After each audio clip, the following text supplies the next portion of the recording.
The late afternoon sun painted the Manhattan skyline in golden hues as Claire Whitmore, clad in a meticulously tailored cream coat, wandered along Fifth Avenue. She clutched her handbag tightly, an unconscious habit she had adopted over the years. At 82, Claire's poised demeanor often camouflaged the years of grief she carried. A widow of 35 years and a mother who hadn't seen her only son in decades. The brisk autumn air filled the city with the scent of roasted chestnuts from street vendors and the faint hum of jazz from a distant corner. Claire turned the corner near Bryant Park when a melody drifted toward her, halting her steps as if her heels had sunk into the pavement. The tune was achingly familiar, a piece Henry, her son, had composed as a teenager. She blinked rapidly, unsure if her mind was playing cruel tricks. Following the sound, she found herself facing a young boy sitting cross-legged on the cold concrete. His violin case lay open in front of him, containing a few scattered coins. The child couldn't have been more than 12, with shaggy brown hair peeking out from beneath a knitted cap and startling green eyes that bore an intensity far beyond his years. Claire's breath hitched. Those eyes reminded her of Henry, as they had been before his disappearance, so vivid, so piercing. The boy's bow danced across the violin strings, rendering the haunting melody with a rawness that tugged at something deep inside her. She stepped closer, her shadow falling across the boy. He stopped mid-note and looked up, startled by her presence. That song! Claire's voice trembled as she clutched her pearls. Where did you learn that song? The boy lowered the violin, glancing around as though assessing whether it was safe to answer. I don't know the name. Just something I learned from someone. Claire's heart raced. She dropped a crisp $20 bill into his case, the rustle of the note silencing the city's distant noise. The boy's eyes widened, but he quickly shook his head. I don't need charity, he muttered, closing the case. It's not charity, Claire insisted, kneeling slightly to meet his gaze. Please, I'd like to know more about you. The boy stood, slinging the violin onto his back. His clothes, a size too big and patched at the elbows, hinted at a life of struggle. He hesitated before answering, Jamie. My name's Jamie. Jamie, Claire repeated, tasting the name as though it were an echo from her past. Do you have family here? Jamie shrugged, his gaze darting between Claire and the crowded street behind her. Not really. The answer tightened a knot in Claire's chest. She extended a hand. Would you let me buy you a meal?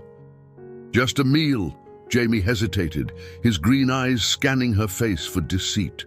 Finally, he nodded. Okay, but just this once. As they walked to a nearby diner, Claire couldn't help but steal glances at Jamie. The boy's gait was familiar, his demeanor cautious but not hostile.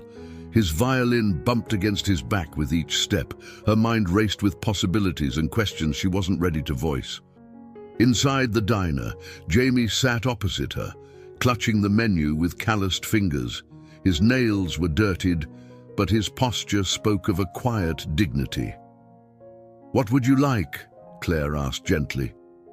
Anything warm, he replied, his voice barely above a whisper. As they waited for their food, Claire leaned forward, unable to contain herself. Jamie, that song, where did you hear it? Jamie's brow furrowed, and he bit his lip. From someone who looked after me a while ago. She said it was special. Do you remember her name? Claire pressed. Jamie hesitated before muttering, Maggie or Margaret, maybe. The room seemed to tilt for Claire. Her hand flew to her mouth as a flood of memories consumed her. Margaret was Henry's middle name, a peculiar choice her late husband had insisted upon in honor of his sister. Margaret, she whispered. Her fingers trembled as she reached for the locket hanging from her neck. Jamie, was this Margaret family to you? Jamie's eyes narrowed suspiciously. Why are you asking? Who are you? Claire struggled for composure. I'm just someone trying to make sense of something that's haunted me for years." Jamie leaned back in his seat, his youthful face masking a lifetime of suspicion and guardedness. "You're weird," he finally said, though there was no venom in his words. The waitress interrupted, placing bowls of steaming soup before them. Jamie grabbed his spoon without hesitation and began eating. Claire, however, barely touched her meal. Her mind was too busy spinning connections and forming questions that she dared not voice yet. As they left the diner, Claire placed a hand on Jamie's shoulder. "Can I see you again?" she asked softly. Jamie shrugged. "Maybe. Depends." And with that, he vanished into the crowd, leaving Claire standing on the sidewalk, clutching the locket as the haunting melody echoed in her mind. Claire Whitmore sat in her elegant but modest Upper East Side apartment, the remnants of her encounter with Jamie playing on a loop in her mind. The faint smell of chamomile tea lingered in the room, a comfort she clung to during restless nights. Her fingers traced the gold locket resting on her chest as she gazed at an old photograph of Henry propped on the mantelpiece. His eyes, so similar to Jamie's, stared back at her, young and filled with dreams. It had been 30 years since Henry's disappearance, a wound that never fully healed. Claire often replayed that final family trip to London, searching for a missed sign, a clue, a way to undo the tragic timeline. Henry had been only 19, a prodigy whose violin compositions garnered praise from renowned maestros. Yet, he had always been a quiet soul, drawn to the complexities of music, but burdened by the weight of expectations. Claire could still hear his laughter echoing in their London townhouse that summer before everything shattered. The day he vanished remained etched in her memory. It began like any other, a breakfast of tea and toast, Henry fiddling with his violin by the window. By evening, he was gone, leaving behind a hastily scribbled note that simply read, "I need to find my own music." Despite exhaustive searches and pleas to the police, Henry seemed to have vanished into thin air. The years that followed were a blur of private investigators, sleepless nights, and growing despair. Claire's husband, Jonathan, once a stalwart of calm, grew distant, their shared grief becoming a wall between them. By the time he passed a decade later, their marriage felt like a relic of another life. Claire poured her energy into philanthropy, funding scholarships for young musicians in Henry's honor. Yet the ache persisted, a silent companion she had come to accept as part of her existence. Now, decades later, the haunting melody Jamie played stirred memories long buried. The boy's scruffy appearance, his violin, and the strange familiarity of his gaze. It all felt too coincidental. Yet, Claire hesitated to hope. Her rational mind warned her against chasing ghosts, but her heart, fragile and yearning, whispered otherwise. The morning light seeped through the lace curtains as Claire opened her journal, a ritual she rarely skipped. With deliberate strokes, she recounted the previous day's events, her pen trembling when she wrote Jamie's name. Who was he? How did he know Henry's music? And the name he mentioned, Margaret. It was impossible not to draw connections. Margaret Whitmore had been Claire's late husband's sister, a woman of boundless energy and a defiant spirit. She vanished from their lives long before Henry's birth. Estranged due to family disputes Claire never fully understood.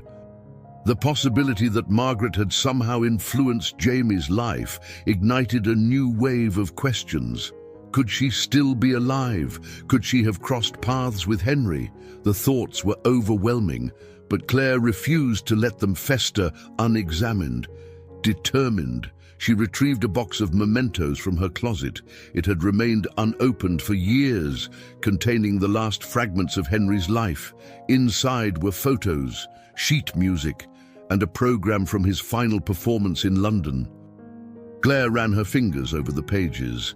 lingering on the notes of a composition Henry had titled For the Wanderer. The melody was strikingly similar to what Jamie had played. The ringing of her phone snapped Claire out of her reverie.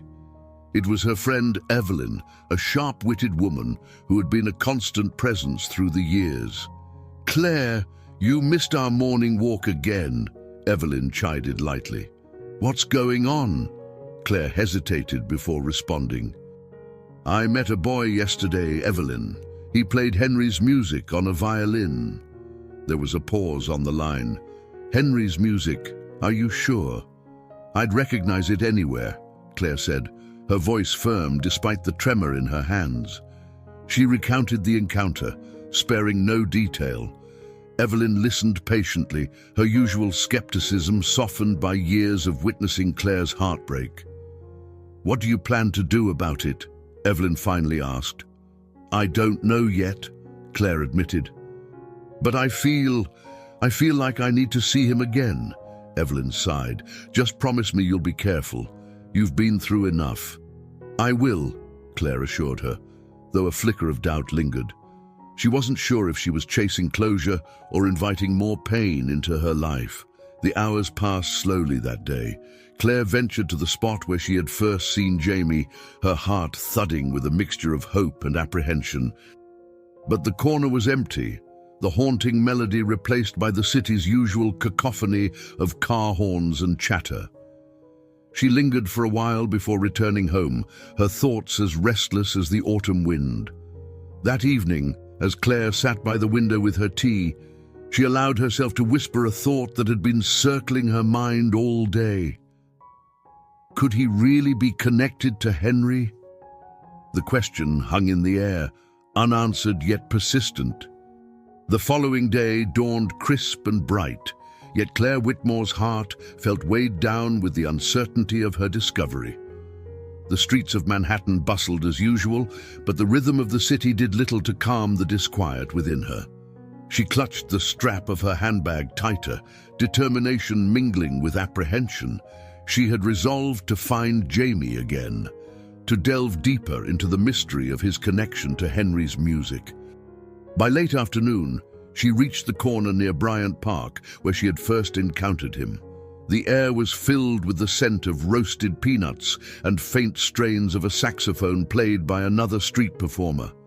Her eyes scanned the crowded street, hopeful yet cautious. Just as she began to think the search would yield nothing, the faint sound of a violin drifted toward her. Turning sharply, she spotted Jamie seated on the same worn blanket, his violin cradled under his chin. His fingers moved deftly, pulling a melody from the strings that stopped Claire in her tracks. It wasn't Henry's composition this time, but the depth of emotion in Jamie's performance was unmistakable. She approached carefully, not wanting to startle him. When he finally looked up, his expression flickered with recognition, though his guarded demeanor remained intact. "You're back," he muttered, lowering the violin. "Yes, I am," Claire replied, offering a small smile. "I was hoping to see you again." Jamie tilted his head, scrutinizing her as though weighing whether she could be trusted. "Why? Most people just walk by." Claire hesitated, then decided on honesty. "That song you played yesterday, it means a lot to me. My son wrote it." Jamie's brows knitted together. "Your son?" he echoed skeptically. "The woman who taught me that melody, she never mentioned anyone else." Claire's breath caught. "The woman, do you remember her name?" He shrugged, his eyes darting to the busy street. "She called herself Margaret, or something close to that. I didn't ask many questions. She let me stay with her for a while before she passed." The word passed hit Claire like a cold wind. Her mind raced. Margaret Whitmore, could it be? There were too many coincidences to ignore, yet too many uncertainties to place her hope completely in this boy's fragmented story.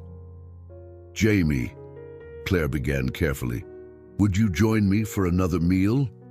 I'd like to hear more about this woman and how you learned that song." He hesitated, suspicion flickering in his green eyes, but the mention of food softened his stance. I guess, just for a meal.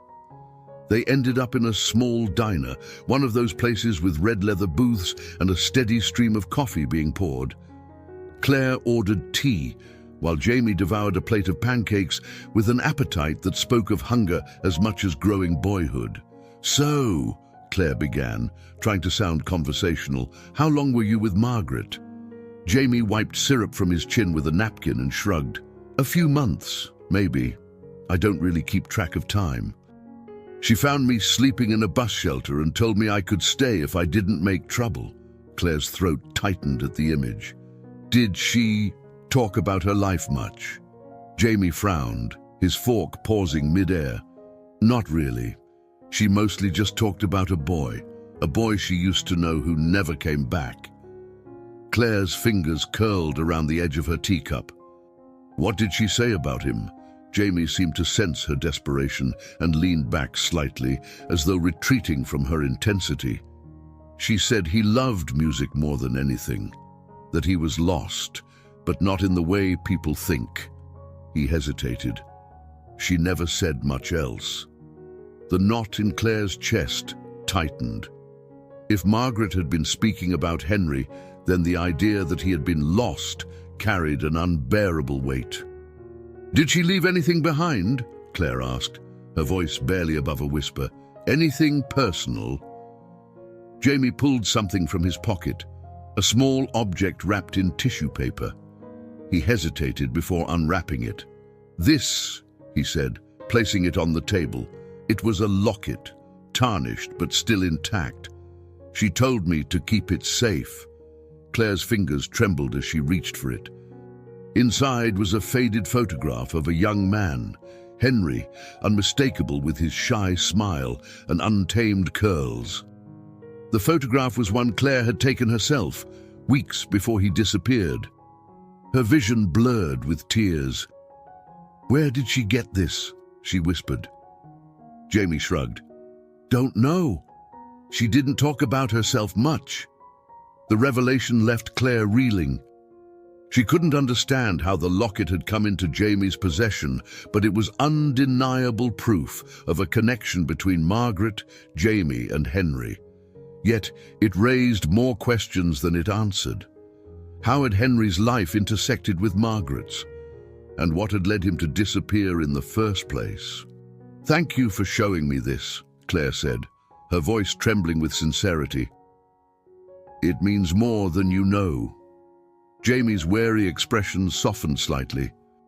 "You're different from most people," he muttered, almost to himself. The waitress interrupted, dropping the bill on their table. As Jamie stood to leave, Claire touched his arm gently. "Jamie, I'd like to help you, if you'll let me." His eyes darted to her hand, then back to her face. "Why? You don't even know me." Claire smiled faintly. "Maybe it's time I try." The walk back to her apartment felt heavier than usual.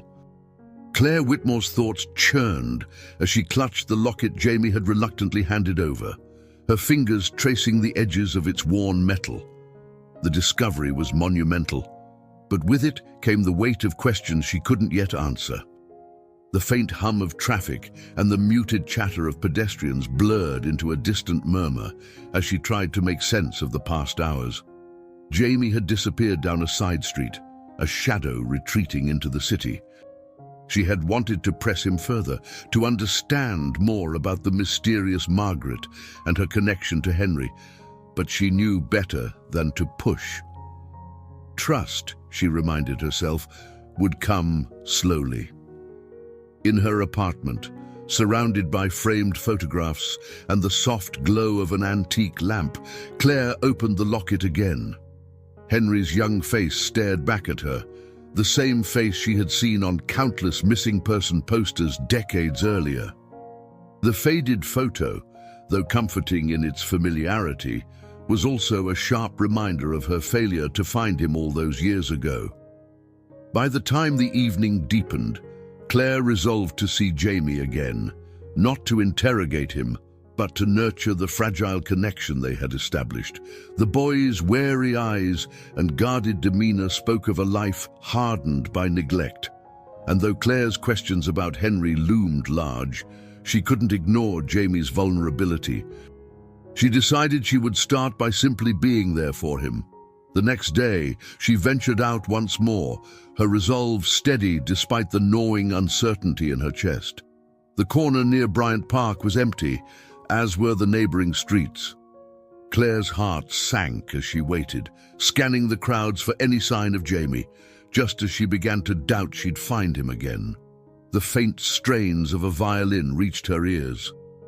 Following the music, she found him perched on the steps of a brownstone building, his bow gliding over the strings with precision. The melody was different this time, melancholic but unfamiliar. She waited until he finished before stepping forward. "You're persistent," Jamie said without looking up, his tone tinged with suspicion. Claire managed a small smile. "I suppose I am." "Would you mind some company?" He shrugged, though the slight relaxation in his shoulders suggested he didn't mind. She sat down carefully, the cold stone steps pressing against her legs. "I wanted to thank you for trusting me yesterday," Claire began. "I know it couldn't have been easy." Jamie set the violin aside, pulling his jacket tighter against the chill. "Why do you care so much? You don't even know me." Claire considered his question. "Because I see someone worth knowing." Jamie scoffed, his eyes darting to the ground. "You don't know anything about me." "You're right," Claire admitted. "But I'd like to." The boy hesitated, torn between his instinct to retreat and a flicker of curiosity. Finally, he muttered, "What's in it for you?" Claire took a deep breath, deciding honesty was the only path forward. "I lost someone very important to me a long time ago. You remind me of him. Your music, your spirit. Maybe it's selfish, but being around you feels like a second chance." Jamie's brow furrowed. "I'm not a replacement for whoever you lost." "I know," Claire said gently. "You're not. You're your own person, and I don't want to take that away from you." For a moment, Jamie seemed to soften, but the wall around him quickly returned. "People always say they want to help," he said bitterly. "Then they disappear when it's inconvenient." Claire's heart ached at his words. "I'm not here to make promises I can't keep," she said quietly. "But I am here now, and I'll stay as long as you'll let me." Jamie didn't respond, his gaze fixed on the violin beside him. Claire let the silence linger, sensing his inner conflict. Finally, he spoke, his voice barely audible. "The woman who taught me the song, she said something strange once." "What was it?" Claire asked, leaning forward slightly. Jamie hesitated, his fingers tightening on his jacket. "She said there were things people don't want to find, that sometimes it's better to leave the past alone." The words sent a chill through Claire. Was it a warning, or merely the ramblings of a woman who had seen too much sorrow? Either way, the statement unsettled her. Before she could ask more, Jamie stood abruptly, slinging the violin over his shoulder. "I should go," he said, his tone clipped. "Jamie," Claire began, but he shook his head. "I'll see you around," he said over his shoulder, already walking away. Claire remained on the steps long after he vanished, the echoes of his words reverberating in her mind. She had thought finding Jamie would bring her closer to answers, but the boy's mistrust and cryptic revelations only deepened the mystery. As the city lights flickered to life around her, Claire felt the pull of two conflicting desires: to honor Jamie's boundaries and to uncover the truth about Henry. For now, she would have to do both. The air outside Claire Whitmore's apartment had turned brisk, carrying the unmistakable bite of a deepening autumn. She sat by her window, the locket Jamie had given her resting heavily in her palm. The tarnished metal felt like a bridge between two timelines, her life with Henry and the uncertain present. The photograph inside, though faded, was unmistakable. It was a moment frozen in time, just weeks before he disappeared. Now, that same photograph, in Jamie's possession, demanded answers. Claire had spent the past day replaying Jamie's words, her mind circling around Margaret's cryptic message. There are things people don't want to find. What could that possibly mean? And why had Margaret, a woman Claire had not seen or heard from in decades, held onto this locket, only for it to end up with Jamie? Determined to unravel the threads of the mystery, Claire ventured back to Jamie's usual spot the next afternoon. She found him leaning against the side of a building, his violin case at his feet. He seemed engrossed in tuning the instrument, but his eyes flicked up briefly, registering her presence before returning to the strings. "You're back," he said without enthusiasm. Claire approached cautiously, her hands tucked into the pockets of her coat. "I didn't mean to intrude," she began, her tone gentle. "I just had more questions." Jamie let out a soft sigh, setting the violin down with deliberate care. "Questions about Margaret, right? Or about the boy she used to talk about?" Claire nodded, hesitating for a moment. "Both, I suppose." "Jamie, the photograph in the locket, did she ever say where she got it?" Jamie shrugged, the movement casual but guarded. "Not really. She didn't talk much about herself, just told stories sometimes. She always said she was protecting the boy from something." Claire's pulse quickened. "Did she ever say what she was protecting him from?" "No," Jamie replied, his green eyes narrowing slightly. "But she was always nervous, like someone might come looking for her." The weight of Jamie's words settled heavily on Claire. Margaret, her estranged sister-in-law, had lived in the shadows, and somehow Henry had been caught in her orbit. But why? What had driven him to leave, and what had he been running from? "Jamie," Claire said after a pause, her voice trembling slightly, "I want to help you, but I also think you can help me. Together, maybe we can figure out what happened to my son." Jamie tilted his head, his expression unreadable. "Why does it matter so much now? It's been, 30 years?" The question stung, but Claire couldn't fault him for asking. She let out a shaky breath. "Because losing someone doesn't get easier with time, and because I think you're connected to this in ways neither of us fully understands." Jamie seemed to consider her words, his fingers fidgeting with the hem of his jacket. After a long silence, he reached into his pocket and pulled out a small, worn object, a locket identical to the one Claire held. "I wasn't going to show you this," he admitted, his voice low. "But if you're serious about finding answers, maybe this will help." Claire's breath caught as Jamie handed her the second locket. She opened it with trembling hands, revealing another photograph, this time of a young woman, her features sharp and familiar. It was Margaret, her hair pulled back in the same style Claire remembered from their fleeting encounters decades ago. Beneath the photograph was a folded piece of paper, yellowed with age. She unfolded it carefully, the words scrawled in hurried handwriting, "Keep this safe. If they find me, they'll find him." The cryptic note sent a chill down Claire's spine. "Jamie, did Margaret ever talk about being in danger?" Jamie hesitated, his gaze flickering to the ground. "Once or twice, she didn't trust people. She said something about the family being dangerous. I thought she was just paranoid." Claire's knees felt weak as the implications sank in. The Whitmore family, once a pillar of high society, had not been without its shadows.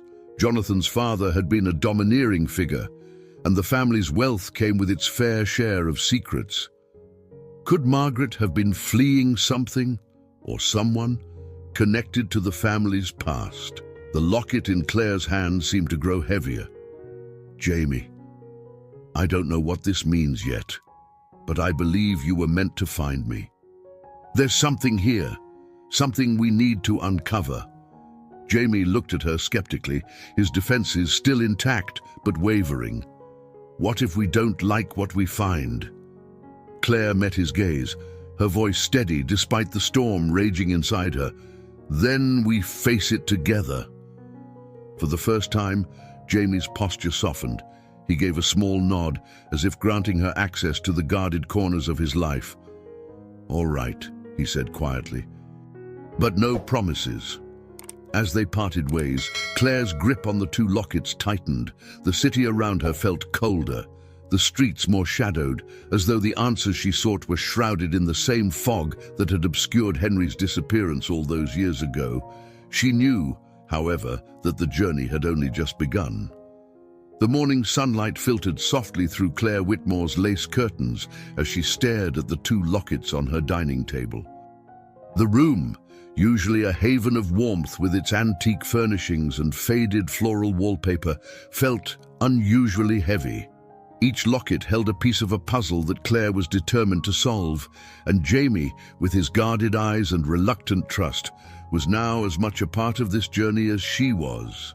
After their last conversation, Claire felt a deeper sense of responsibility for Jamie. He was more than just a link to Henry. He was a boy navigating a harsh world with no real guidance. She couldn't simply focus on her quest for answers and ignore the quiet desperation that clung to him. She picked up her phone and dialed Evelyn, her oldest friend, whose sharp wit often helped Claire cut through her own hesitation. Evelyn picked up on the second ring. "Claire, what is it now? Did you find another clue?" Evelyn's voice was laced with affection but tinged with skepticism. Claire hesitated. "It's about Jamie. He's alone, Evelyn, living on the streets. I can't just let that be." There was a pause on the other end. "Claire, you've always had a heart too big for this world, but are you sure taking in a street kid is complicated?" "I know," Claire admitted, her voice soft, "but he reminds me of Henry, not just in the way he looks, but in his music, his spirit. I can't ignore that." Evelyn sighed. "All right, but just be careful. These things have a way of becoming more than you bargained for." "I will," Claire promised, though the weight of what lay ahead settled firmly on her shoulders. Later that afternoon, Claire returned to the corner near Bryant Park. Jamie was there, as she had hoped, his violin case open at his feet. The melody he played was lighter today, almost hopeful, though it carried an undercurrent of melancholy that seemed to echo in his very posture. When he noticed her, he paused mid-note, lowering the violin. "You're back," he said, the faintest hint of a smile tugging at his lips. "I said I would be," Claire replied, stepping closer. "How about some lunch? My treat." Jamie hesitated, his wariness still intact but slowly eroding. Finally, he nodded. "Okay, but I picked the place." The diner Jamie chose was a small, unassuming spot tucked between two towering office buildings. The booths were patched with duct tape, and the menu was handwritten on a chalkboard, but Jamie seemed at ease here, like it was a refuge from the bustling world outside. As they ate, Claire decided to shift the focus away from her questions about Henry and Margaret. She wanted to know more about Jamie, his life, his dreams, and the burdens he carried. "How long have you been playing the violin?" she asked, watching as he devoured a plate of scrambled eggs and toast. "Couple of years," Jamie replied, his tone casual. "I found it in a thrift store. It was beat up, but it worked. Margaret taught me a few things, and I just kept going." Claire's heart ached at the thought of Jamie teaching himself, piecing together melodies in solitude. "You have a gift," she said earnestly. "Have you ever thought about studying music formally?" Jamie let out a soft laugh, though it lacked humor. "Studying? Lady, I can't even afford a proper meal half the time." Claire placed her teacup down, her resolve firming. "What if I helped you? I could enroll you in lessons, get you the tools you need." Jamie's expression darkened, and he leaned back in the booth. Why are you doing this? What's in it for you? It's not about me, Claire said gently. You have a chance to do something extraordinary with your talent. I just want to see you succeed. Jamie looked away, his fingers fidgeting with the edge of the table. People have said that before, he muttered. It never lasts. Claire reached across the table, her hand hovering near his. Then let me prove I'm different. He didn't pull away, but his guarded expression remained. Maybe, he said finally, but don't expect me to trust you overnight. I don't, Claire replied, her voice steady. Trust takes time. And I have time. The conversation shifted to lighter topics, and for the first time, Claire caught glimpses of the boy behind the walls. Jamie talked about the songs he'd learned from watching street performers, his favorite places to play, and the people who sometimes stopped to listen. He was a boy of contradictions, hardened by life's cruelties, but still yearning for connection. When they parted ways, Claire felt a flicker of hope. Jamie wasn't ready to fully open up, but he had let her in, if only a little.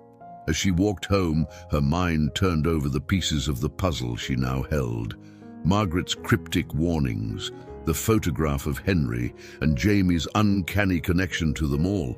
Each thread seemed to pull her closer to a truth she both longed for and feared. Back in her apartment, she placed the 2 lockets on her mantel, their presence a constant reminder of the journey ahead. For the first time in years, Claire felt a sense of purpose beyond her grief. Jamie wasn't just a boy with a violin. He was a lifeline, tethering her to a past she couldn't let go of, and a future she was only beginning to imagine. The following week brought Claire Whitmore a mix of tentative progress and unexpected setbacks. Jamie had begun meeting her regularly, but the boy's walls remained firmly in place, his trust inching forward at an agonizingly slow pace. Claire, too, struggled with the delicate balance between helping Jamie and respecting the boundaries he fiercely guarded. The locket and its cryptic note sat in the back of her mind, an unsolved riddle that tied Jamie to her son, Henry, in ways she couldn't yet comprehend. One afternoon, as they sat together in the same diner Jamie favored, Claire broached the subject of his living situation. His clothes were threadbare, his shoes held together by tape, and the dark shadows under his eyes betrayed the sleeplessness of nights spent in unsafe corners of the city. Jamie, she began cautiously, stirring her tea. Have you ever thought about staying somewhere more permanent, somewhere safe? Jamie stiffened, his fork pausing mid-air.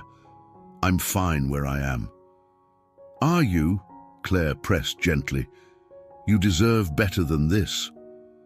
Jamie's expression darkened. People always say that, but they don't stick around. I've learned to take care of myself. I'm not going anywhere, Claire said firmly, her voice steady despite the surge of emotion tightening her throat. But you don't have to believe me right now. Just think about it. Jamie didn't respond, his gaze fixed on the window. The boy's silence spoke volumes, and Claire knew better than to push further. A few days later, Claire decided to take another step. She contacted a local music academy where she had once donated funds for scholarships. She hoped to arrange lessons for Jamie, knowing how transformative music had been for Henry. But when she shared the idea with Jamie, his reaction was not what she had anticipated.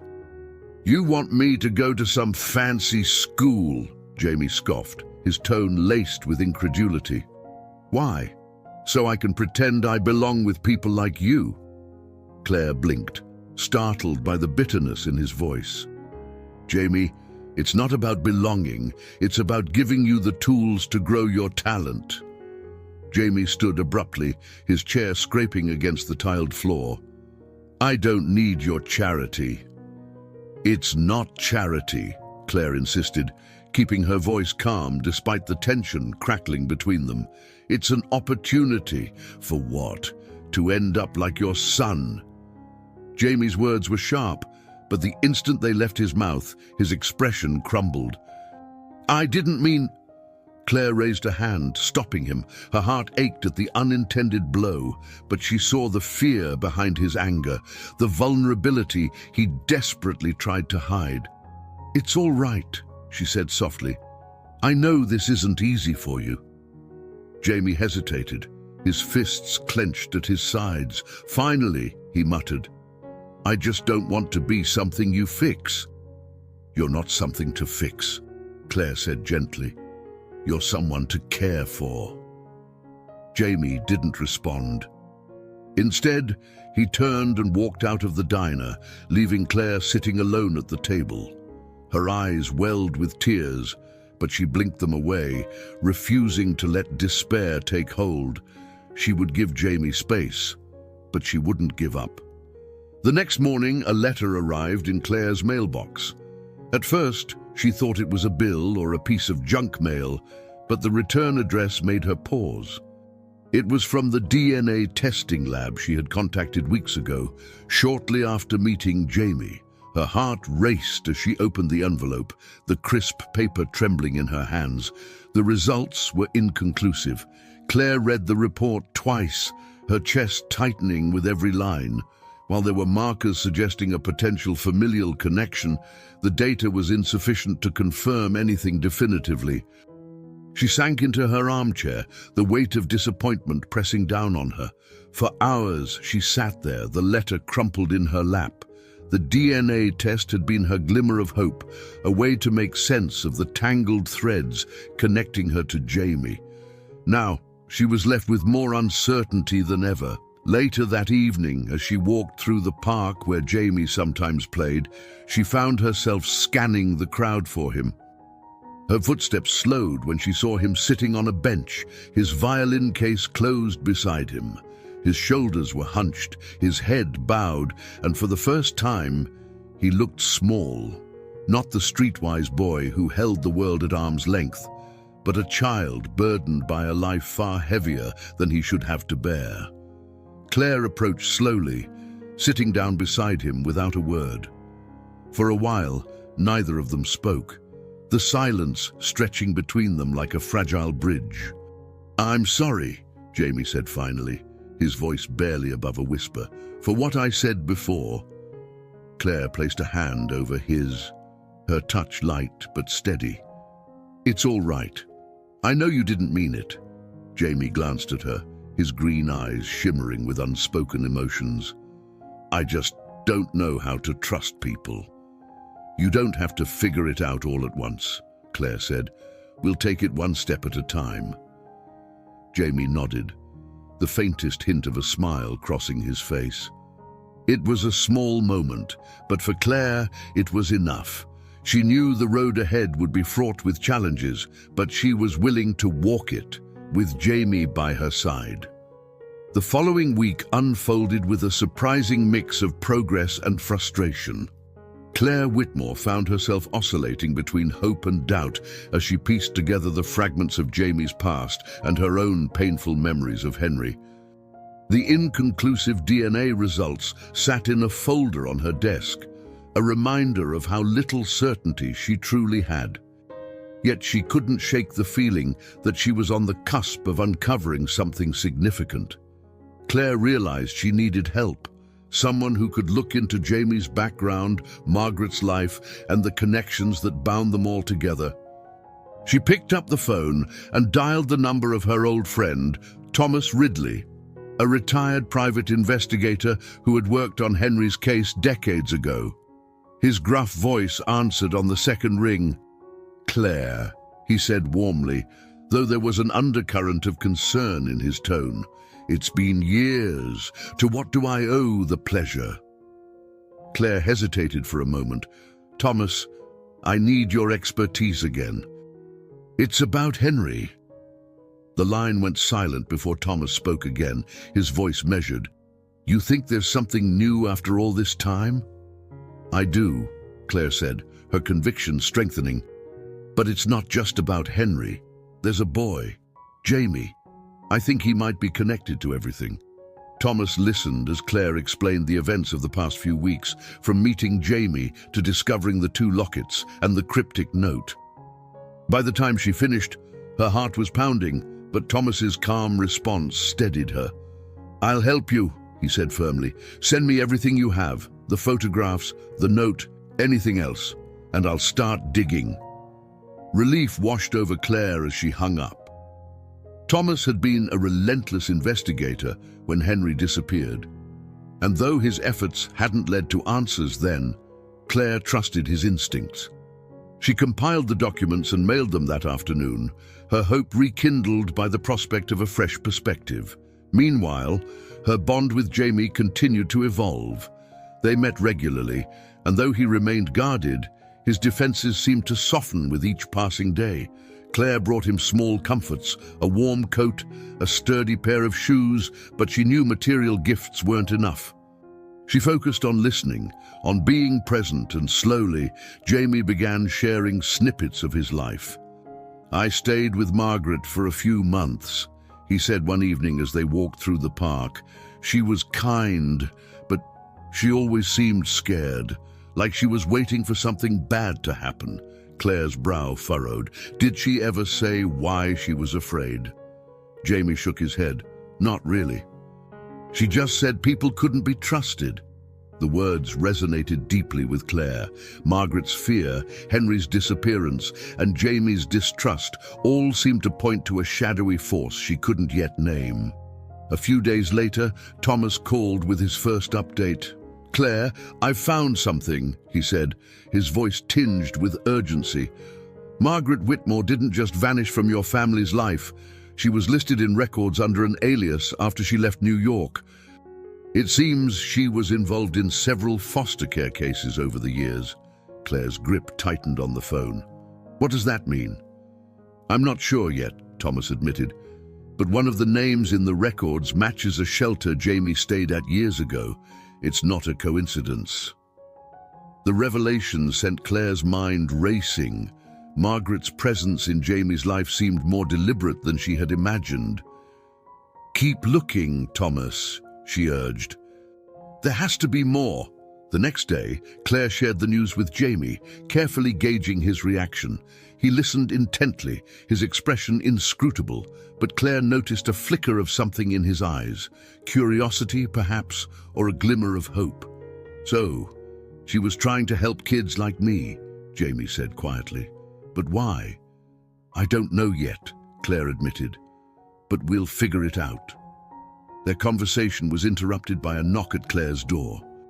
She opened it to find Thomas standing there, holding a manila folder. His presence startled her. Thomas rarely visited unannounced. "I needed to show you this in person," he said, stepping inside. He placed the folder on the dining table and opened it, revealing a stack of documents and photographs. "This is Eleanor," Thomas said, pointing to an image of a woman who bore a striking resemblance to Margaret. "She's Margaret's sister, and she disappeared from your family's history around the same time." Claire stared at the photograph, her mind struggling to process the connection. "Eleanor? I remember hearing about her, but I never knew her."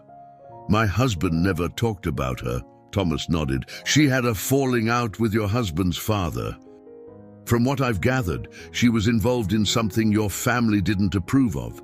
"What does this have to do with Jamie?" Claire asked, her voice trembling. "I think Eleanor might have raised Jamie for a time," Thomas said. "And she may have known where Henry was, or still is." The words hit Claire like a tidal wave. For the first time, the pieces of the puzzle seemed to align. Eleanor, Margaret, Jamie, and Henry were all connected in ways she had never imagined. Jamie, who had been silently observing, finally spoke.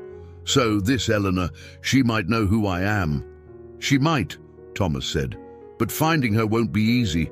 She's been off the grid for years." As the weight of the revelation settled over the room, Claire felt a renewed sense of purpose. The road ahead was daunting, but for the first time, she felt they were moving closer to the truth.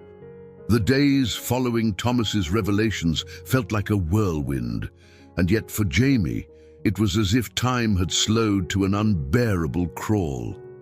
The idea that someone, a stranger named Eleanor, might hold the answers to his past should have filled him with hope, but instead it left him restless and uneasy.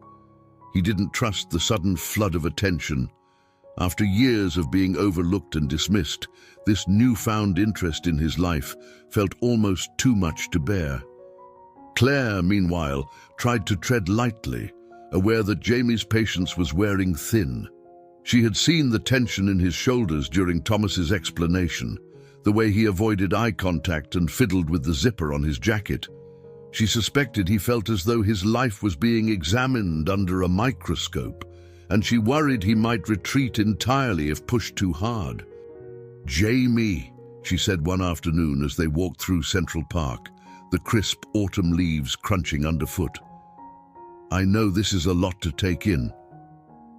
"That's one way to put it," Jamie muttered, shoving his hands into his pockets. "It's not like I asked for any of this." Claire stopped, turning to face him. "I know you didn't, and I don't want you to feel like you're being forced into anything. But I think we're on the verge of something important, something that could help you." Jamie kicked at a pile of leaves, his expression hardening. "What if I don't want their help? What if I don't care about some random woman who might know who I am?" The outburst startled Claire, but she kept her voice calm. "I think you care more than you're willing to admit. And that's okay. It's okay to be scared." "I'm not scared," Jamie snapped, though the crack in his voice betrayed him. He turned and started walking faster, leaving Claire struggling to keep up. By the time they reached the edge of the park, Jamie had fallen into a brooding silence. Claire wanted to comfort him, to reassure him that she wasn't going anywhere, but she knew words alone wouldn't be enough. She decided to give him space, hoping he would come back to her when he was ready. That evening, as Jamie wandered the streets, his mind churned with conflicting emotions. He couldn't shake the feeling that his life was spiraling out of his control. For years, he had survived on his own terms, relying on no one but himself. Now, Claire and Thomas were dragging him into a world he didn't understand, a world filled with promises that felt too fragile to believe. He found himself outside the small shelter where he sometimes slept, staring at the peeling paint on the door. The other kids there called him the Violin Boy, a title that set him apart but also made him a target. He wasn't in the mood to fend off their taunts tonight, so he turned and headed for the bus stop instead. Sitting on the bench, his violin case at his feet, Jamie felt the weight of exhaustion pressing down on him. The city around him buzzed with its usual chaos, but he felt entirely alone. He pulled out the second locket, the one that had belonged to Margaret, and turned it over in his hands. "What do you want from me?" he whispered, his voice barely audible over the hum of traffic. The locket, of course, offered no answers, only the same faded photograph and cryptic note that had haunted him for weeks. Suddenly, a group of teenagers passed by, their laughter echoing in the chilly night air. One of them noticed Jamie and nudged his friend, pointing at the violin case. "Hey, Mozart!" the boy called out mockingly. "Play us a sad song." Jamie tensed, his grip tightening on the locket. He ignored them, but the boys weren't deterred. They circled him like vultures, their taunts growing louder. "What's in the case?" one of them asked, reaching for it. "Don't touch that," Jamie snapped, his voice sharp and angry. The boy smirked, pulling his hand back but not retreating. "Relax, Mozart, just messing with you." The encounter ended without escalation, but it left Jamie shaken. He realized how vulnerable he was, how fragile his sense of safety had become. As the teenagers walked away, their laughter fading into the distance, Jamie slumped against the bench, the fight draining out of him. The next morning, Claire found him back at his usual spot near Bryant Park, his face pale and his eyes hollow. She sat beside him without a word, offering a thermos of hot chocolate and a bag of pastries. He took them reluctantly, his hands trembling slightly as he unwrapped the food. "I'm sorry," Jamie said after a long silence, his voice barely above a whisper, "for snapping at you yesterday." "You don't have to apologize," Claire said gently. "I know this is a lot, but you don't have to carry it alone, Jamie." "I don't know if I can do this," he admitted, his voice breaking. "What if we find out something I don't want to know?" Claire reached out, placing a comforting hand on his shoulder. "Whatever we find, we'll face it together. You're not alone in this." For the first time in days, Jamie looked at her, his green eyes filled with uncertainty, but also a flicker of trust. It was a small step, but Claire knew it was enough for now. Together, they would keep moving forward, one fragile moment at a time. The first chill of winter had crept into the air, painting the city with a quiet grayness that mirrored Claire Whitmore's mood. She sat in her apartment, the photograph of Henry resting beside the two lockets on the table in front of her. Her hands clutched a steaming cup of tea, but its warmth did little to soothe the storm of emotions swirling inside her. The revelations of the past weeks had left her both closer to the truth and further from peace than she had been in decades. Jamie's crisis had shaken her deeply. She understood his fears. What if the answers they uncovered only deepened his pain? But Claire also felt the weight of her own uncertainty. Eleanor's connection to Margaret as Jamie and Henry was undeniable, yet tracing her seemed like chasing a ghost. Thomas had uncovered a lead, but it came at a cost. An international search that would require significant resources. Claire thought about the antique heirloom on her mantel, a gilded clock passed down through the Whitmore family for generations. It had been appraised years ago at a staggering value, one that could easily fund the search for Eleanor. Selling it, however, would sever one of the few remaining ties to her late husband and the life they had built together. She rose from her chair and approached the clock, her fingertips brushing against the intricate carvings. Its chimes had marked countless moments in her family's life: birthdays, anniversaries, quiet evenings when Henry's music filled the house. Parting with it felt like losing a piece of her history, but the thought of helping Jamie and perhaps finding Henry outweighed the sentimental pull. The decision was made. The following morning, Claire took the clock to an auction house downtown. The appraiser, a kind man in his 50s, marveled at its craftsmanship. "It's a remarkable piece," he said, jotting notes on a clipboard. "You'll fetch a substantial amount." Claire nodded, her face composed even as her heart ached. "I'm not selling it for the money," she explained quietly. "It's for something more important." That evening, she met Jamie in the diner where they often talked. He looked better than he had days before. The exhaustion in his eyes had eased, though he still carried himself with the wary air of someone waiting for the ground beneath him to shift. "Why do you want to meet here?" Jamie asked, sliding into the booth across from her. Claire hesitated, choosing her words carefully.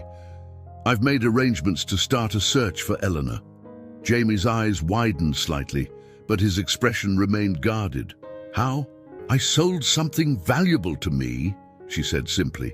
"It was an heirloom, something from my family. The money will cover the costs."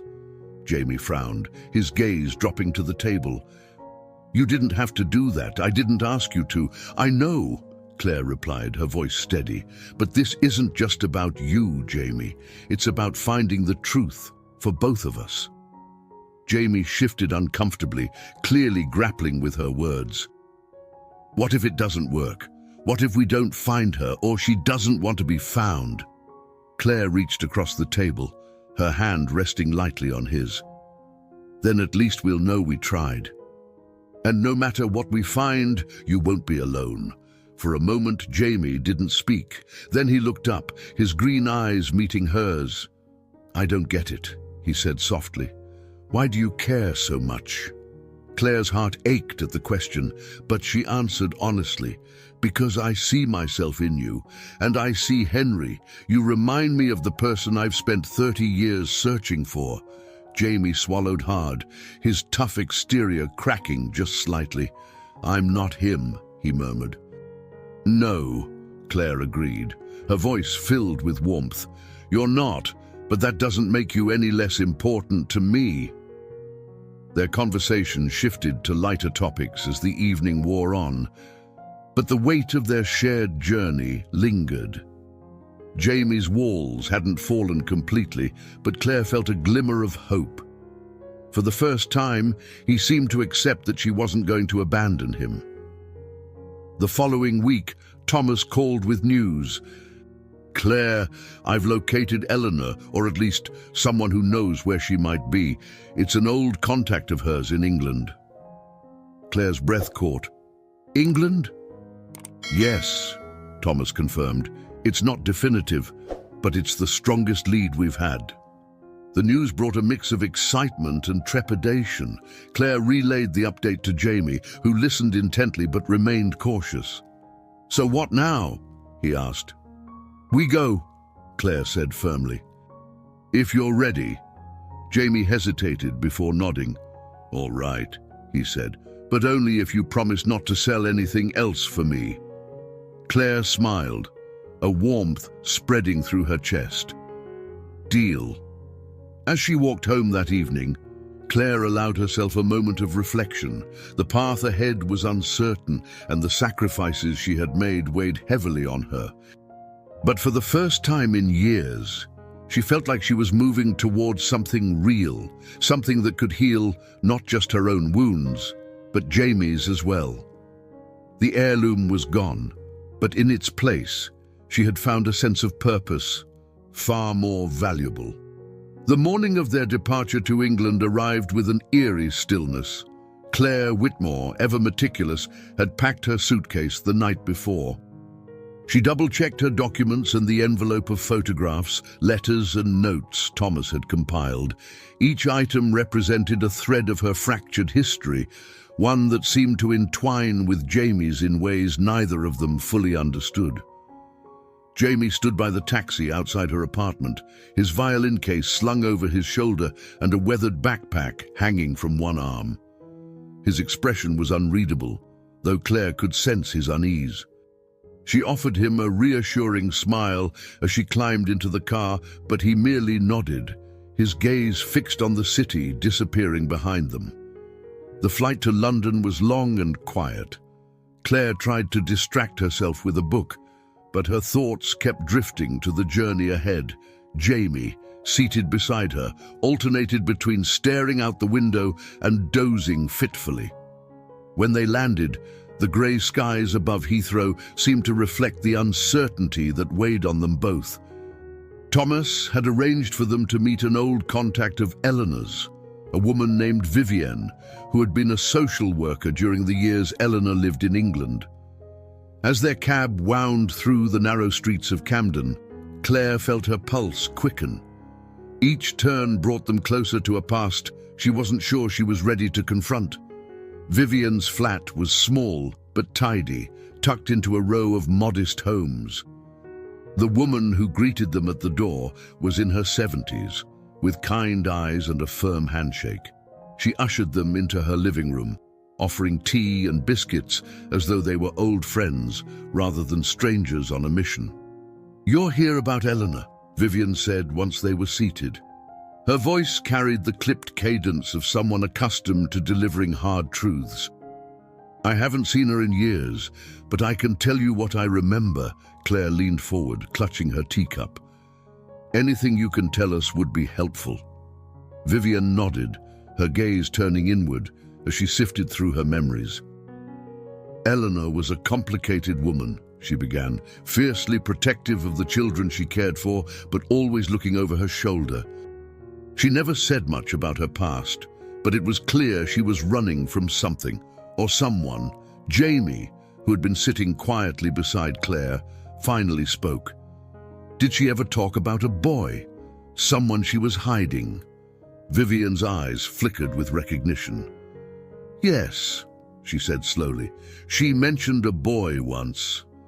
I assumed he was a child from her past, maybe someone she couldn't save. But now I wonder." Claire's heart pounded. "What did she say about him?" "Not much," Vivienne admitted, "only that he was special and that she'd do anything to keep him safe."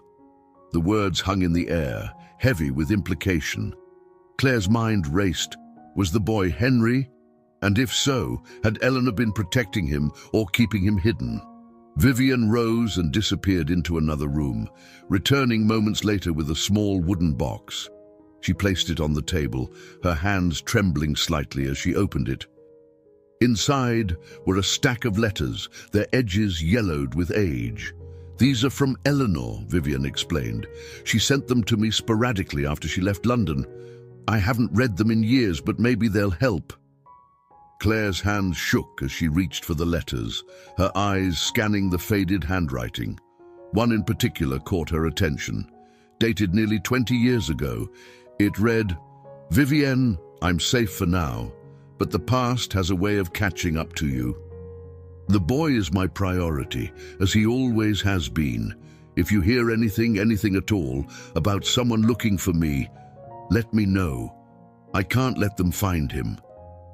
Claire passed the letter to Jamie, who read it with a furrowed brow. "The boy," he murmured. "She was talking about me, wasn't she?" "Maybe," Claire said carefully, "but we don't know for certain." Jamie looked away, his jaw tightening. "It doesn't make sense. If she was protecting me, why didn't she just tell me the truth?" "Maybe she thought you were safer not knowing," Vivian suggested. "Eleanor believed in secrets, sometimes to her own detriment." The visit left Claire and Jamie with more questions than answers, but as they stepped out into the cold London air, Claire felt a glimmer of hope. The letters were a tangible connection to Eleanor, a woman who seemed to hold the key to their shared past. And though the road ahead remained uncertain, Claire knew they were closer than ever to the truth. Back at their hotel, Claire spread the letters out on the desk, poring over each one for clues. Jamie sat on the edge of his bed, the violin resting across his lap as he absent-mindedly plucked the strings. The tension between them had eased slightly, but Claire could sense the storm brewing inside him. "What if we don't find her?" Jamie asked suddenly, his voice breaking the silence. Claire looked up, meeting his gaze. "Then we keep looking," she said firmly, "because we're not just searching for her, Jamie. We're searching for you, for who you are and who you might become." Jamie didn't respond, but the faintest flicker of a smile crossed his face.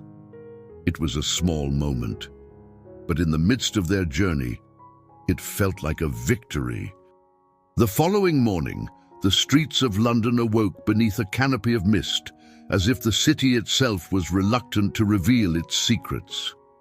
Claire Whitmore stood at the hotel room window, staring at the bustling world outside while sipping tea. The letters Vivian had given her were spread out on the desk, their faded words offering tantalizing fragments of Eleanor's life, yet no definitive answers. She felt a sense of urgency pressing down on her. Time wasn't infinite, not for her, and certainly not for Jamie, who had already endured more than his fair share of waiting. Jamie sat on the edge of his bed, tying the laces of his worn sneakers. He seemed quieter than usual, his movements deliberate, as though he were bracing himself for something he couldn't quite name. "So, what's the plan today?" he asked without looking up. Claire hesitated. "I think we need to follow up on Vivian's suggestion. She mentioned a woman Eleanor was close to, a family friend named Sylvia." Jamie nodded, though his expression remained guarded. "Do you think this Sylvia will actually know anything?" "It's worth a try," Claire replied. "We've come this far. Every piece of the puzzle matters." They hailed a cab and made their way to Sylvia's address, a modest flat on the outskirts of London. The building was old but well kept, its brick facade softened by creeping ivy. Claire felt a flicker of hope as they knocked on the door. The woman who answered was in her late 60s, with silver-streaked hair and eyes that immediately narrowed with suspicion. "Can I help you?" she asked, her voice clipped. Claire stepped forward, her hands clasped nervously. "Are you Sylvia? Sylvia Hart?" The woman nodded cautiously. "Who's asking?" "My name is Claire Whitmore," she began, her tone gentle but firm. "This is Jamie. We're looking for information about Eleanor Whitmore." Sylvia's expression shifted at the mention of Eleanor's name. She glanced at Jamie, her eyes lingering on his face with a flicker of recognition. "You'd better come in," she said finally, stepping aside to let them through. The flat was small but cozy, filled with books and photographs that gave the space a sense of lived-in warmth. Sylvia gestured for them to sit on the worn sofa before settling into an armchair across from them. "Eleanor," she said, as though testing the name on her tongue.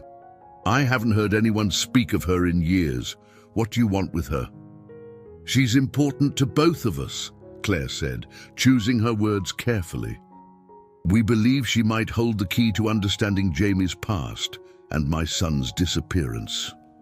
Sylvia's eyes flickered with something unreadable, and she sighed deeply. "Eleanor was a complicated woman," she said. "She carried the weight of the world on her shoulders, always worrying about things no one else could see." "Did she ever talk about a boy she was protecting?" Jamie asked, his voice sharper than Claire had anticipated. Sylvia looked at him closely.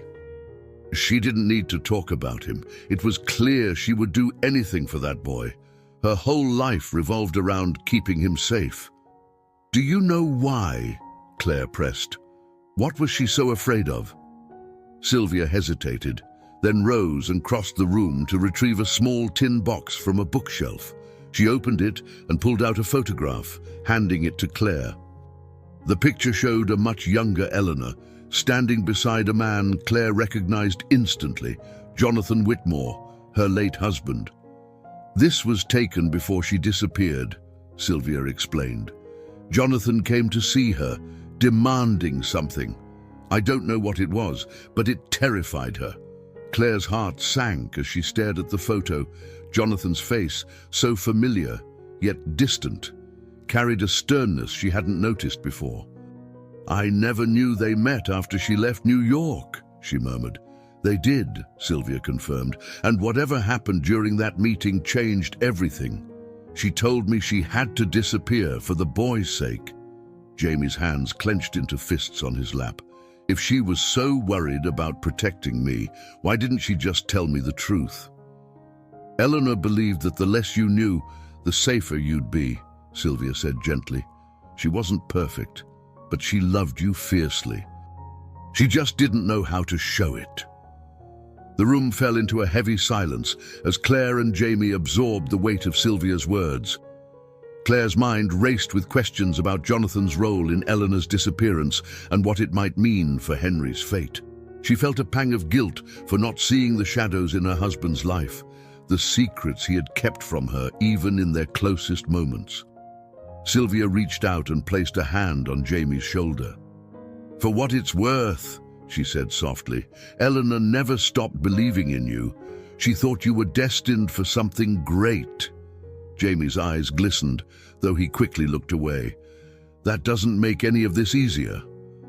"I know," Sylvia replied, "but maybe it'll help you understand why she did what she did." As they left the flat, Claire felt a new urgency building within her. The threads connecting Eleanor, Jonathan, and Henry were tightening, and the truth felt closer than ever. But with each revelation came the undeniable sense that the answers they sought would come at a cost. Jamie walked beside her in silence, his shoulders hunched against the cold. For the first time, Claire reached out and linked her arm through his, offering him a quiet solidarity she hoped he could feel. "We'll figure this out," she said softly. "No matter what it takes." Jamie didn't reply, but he didn't pull away either. It was enough. For now, the streets of London seemed to grow narrower as Claire Whitmore and Jamie approached the next address Thomas had provided, a small, inconspicuous building nestled in a maze of alleyways near King's Cross. The rain had started earlier that morning, soaking the city in a persistent drizzle that dampened everything except Claire's resolve. She clutched her umbrella tightly as she and Jamie exchanged a look. His face was a mix of apprehension and determination, the echoes of Sylvia's revelations still fresh in their minds. Thomas had called just hours ago, urging them to visit the location without delay. "It's a long shot," he had warned, "but it's the only lead we've got. Someone here may have been in contact with Eleanor, or at least know where she went after leaving Sylvia." The air inside the building was musty, heavy with the scent of damp wood and aged paper. A bell jingled softly as they stepped through the door, announcing their arrival to the lone occupant, a wiry man in his 60s who sat hunched over a desk covered in stacks of papers and file boxes. His glasses perched precariously on his nose as he looked up, his expression skeptical. "Can I help you?" he asked, his voice rough but not unkind. Claire stepped forward, her voice steady. "We're looking for someone who may have known Eleanor Whitmore. We were told you might have records or information." The man's brows furrowed as he adjusted his glasses. "Eleanor Whitmore," he repeated slowly. "That's not a name I've heard in years." Claire's heart leapt. "So you did know her?" "I knew of her," he corrected. "She was involved with the refugee network here in London. A lot of people used aliases back then, trying to stay out of sight. If she passed through, there might be something in the files." He gestured toward a towering cabinet in the corner of the room, its drawers labeled with faded tape. "You're welcome to look, but it's a needle in a haystack. We don't exactly keep a tidy system." Jamie moved first, his youthful energy propelling him toward the cabinet. He began rifling through the folders, his fingers swift but careful. Claire joined him, her hands trembling slightly as she sifted through documents yellowed with age. After what felt like an eternity, Jamie froze, a folder clutched in his hands. "I think I found something," he said, his voice low but urgent. Claire moved to his side, her eyes scanning the papers he held. One was a registration form from the refuge, filled out in Eleanor's looping handwriting. Next to dependent's name was a single word, James. Jamie's breath caught. "That's me," he whispered, the realization hitting him like a wave. She really was protecting me. Claire placed a comforting hand on his shoulder, but the man at the desk interrupted their moment. "If you found her name, there might be notes in the incident log," he offered, rising from his chair and moving to a smaller filing box. He flipped through the pages with practiced efficiency before pulling out a sheet. "Here," he said, handing it to Claire. "An entry from about 15 years ago. Looks like there was a disturbance. Someone came looking for her. A man." Claire's stomach churned as she read the description. Though no name was listed, the details matched Jonathan Whitmore. The tall stature, the sharp features, the commanding presence, it was unmistakable. "It was him," she murmured, the weight of her husband's hidden life pressing down on her. "Jonathan," Jamie frowned. "Why would your husband come after her? What did he want?" "I don't know," Claire admitted, her voice thick with emotion. "But whatever it was, it drove her into hiding and took Henry with her." The man at the desk cleared his throat. "If she left here in a hurry, there's a chance she reached out to the other shelters. They kept track of movements back then, tried to keep people safe." He handed Claire another piece of paper, this one bearing an address in the countryside. "This was a safe house she mentioned once. It's remote, and few people knew about it. If she's still alive, or if she left anything behind, it might be there." Claire and Jamie exchanged a glance, their shared determination solidifying in that moment. "Thank you," Claire said, her voice resolute. "We'll go." The journey to the countryside was fraught with tension. The rain followed them as their trains sped away from the city, the rhythmic clatter of the wheels offering little solace. Jamie remained quiet, staring out the window as fields and hedgerows blurred past. Claire reached for his hand, squeezing it gently. "Whatever we find," she said softly, "we'll face it together." Jamie didn't respond immediately, but after a moment, he turned to her, his green eyes filled with a mixture of fear and hope. "I just want answers," he said, "even if they're not what I want to hear." Claire nodded, her own emotions mirroring his. The closer they came to the truth, the heavier the weight of it felt, but they were in this together, bound by a shared need to uncover the past and make sense of the present. As the train pulled into the small station near their destination, Claire felt a chill that had nothing to do with the weather. The path ahead was uncertain, but one thing was clear. They were running out of time to unravel the secrets that had haunted them both for so long. The countryside stretched wide and silent, broken only by the distant hum of a passing car and the rhythmic crunch of gravel beneath Claire Whitmore's boots. She and Jamie followed the narrow path leading to the address they'd been given, their breaths visible in the crisp winter air. The rain from earlier had subsided, leaving behind a dampness that clung to the trees and hedges surrounding them. The house came into view, a dilapidated cottage tucked between overgrown bushes and a sprawling field. Its shutters hung crooked, and ivy crept up the stone walls, giving it an air of abandonment. Claire paused, her heart heavy with anticipation. Jamie stood beside her, his hands jammed into his coat pockets, his gaze fixed on the building with a mix of trepidation and resolve. "This is it," Claire said softly. Jamie nodded, his expression unreadable. "Do you think she's here?" "I don't know," Claire admitted. "But if she was ever here, we might find something that tells us where she went." They approached the door cautiously, their footsteps muffled by the damp ground. Claire knocked, the sound echoing hollowly against the wood. When there was no answer, Jamie reached for the handle. It creaked as he turned it, and the door swung open with surprising ease.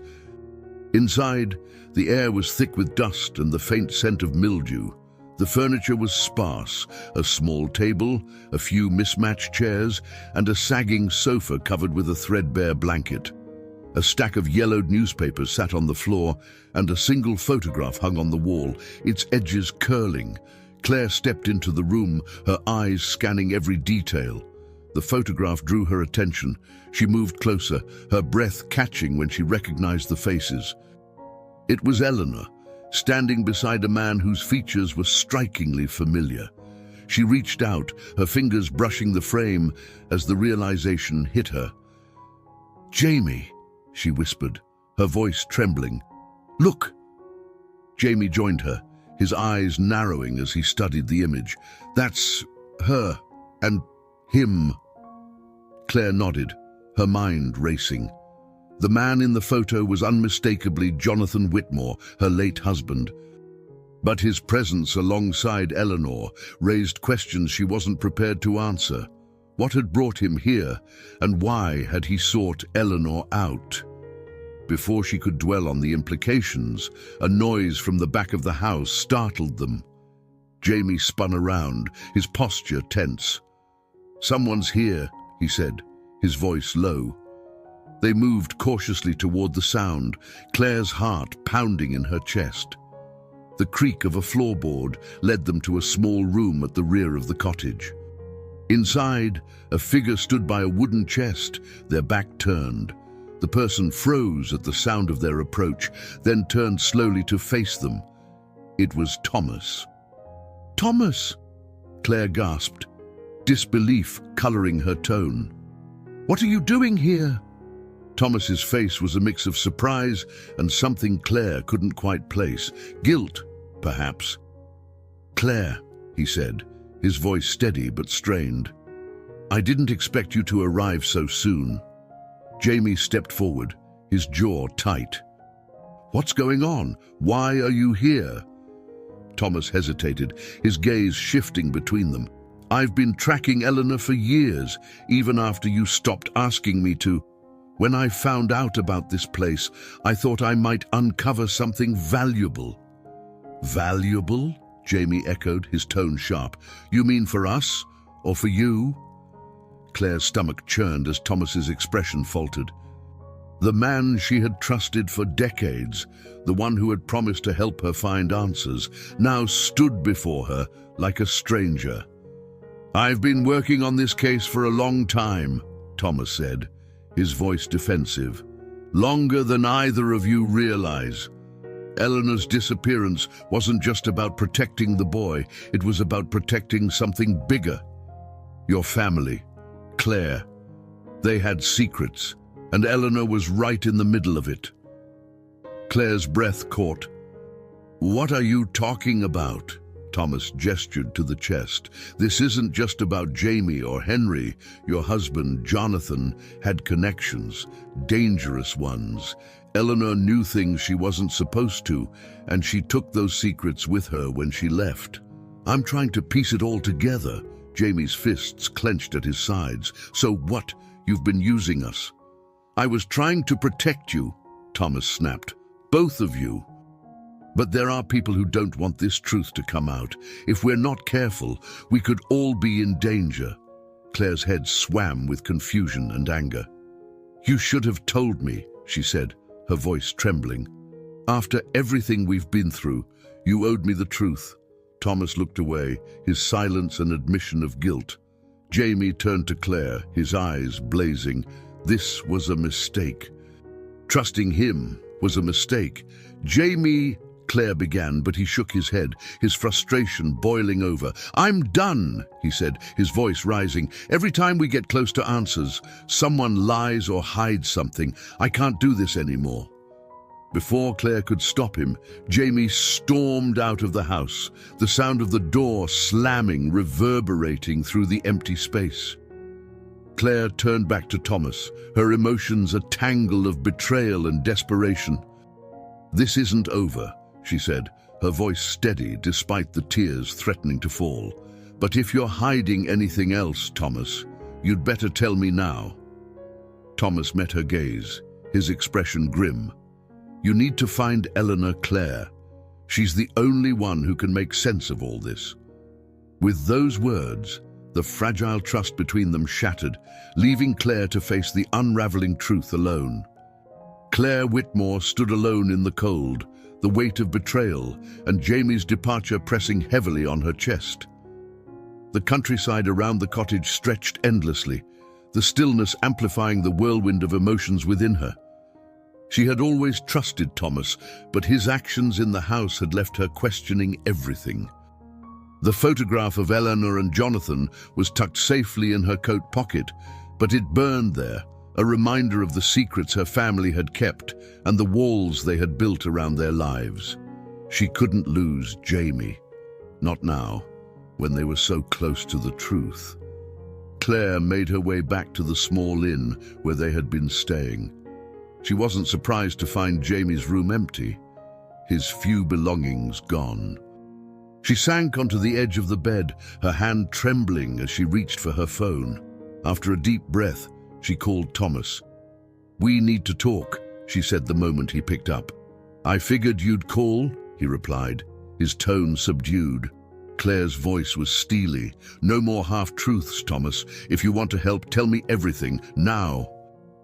There was a pause, and then Thomas sighed. "I've pieced together enough to know that Jonathan was involved in something dangerous. It wasn't just business deals. There were people he owed favors to, powerful people.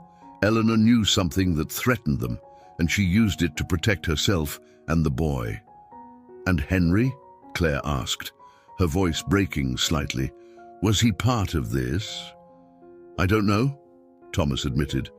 "But I think Eleanor took him because she believed it was the only way to keep him safe." Claire closed her eyes, the pieces of the puzzle swirling chaotically in her mind. "I need to find her, Thomas, before this destroys everything." Thomas's voice softened. "There's one more place I haven't told you about. A contact of mine in Wales says Eleanor might have passed through there. It's remote, far from prying eyes." Claire straightened. "Then that's where I'll go." "I'll come with you," Thomas offered. "No," Claire said firmly. "You've done enough. I need to do this on my own." After ending the call, Claire gathered her belongings and set out to find Jamie. She searched the nearby village, her heart sinking as the hours passed with no sign of him. Just as she was about to give up, she spotted him in the distance, sitting on a low stone wall by the edge of a field. His violin case was at his feet, and his shoulders were hunched against the cold. "Jamie," she called, her voice carrying through the still air. He didn't turn, but he didn't move away either, so she approached cautiously. "I thought you'd left," she said quietly. Jamie shrugged without looking at her. "I thought about it." Claire sat down beside him, her hands clasped tightly in her lap. "I don't blame you for being angry. Thomas should have been honest with us from the beginning." "It's not just him," Jamie said, his voice rough. "It's everything. Everyone has secrets, and I'm tired of feeling like I'm the last to know." Claire nodded, her heart aching for him. "You're right to feel that way, but walking away won't give you the answers you're looking for." Jamie turned to her then, his green eyes filled with uncertainty. "What if the answers make everything worse?" "They might," Claire admitted, "but they might also bring you peace. And no matter what we find, I promise you won't face it alone." Jamie studied her for a long moment before finally nodding. "All right," he said. "What's the plan?" Claire's relief was palpable. "Thomas gave me another lead. A place in Wales. If Eleanor's still alive or if she left anything behind, it might be there." Jamie's brow furrowed. "You really think she's still out there?" "I have to believe she is," Claire said. "And I think you do too." They returned to the inn and quickly packed their things, setting out early the next morning.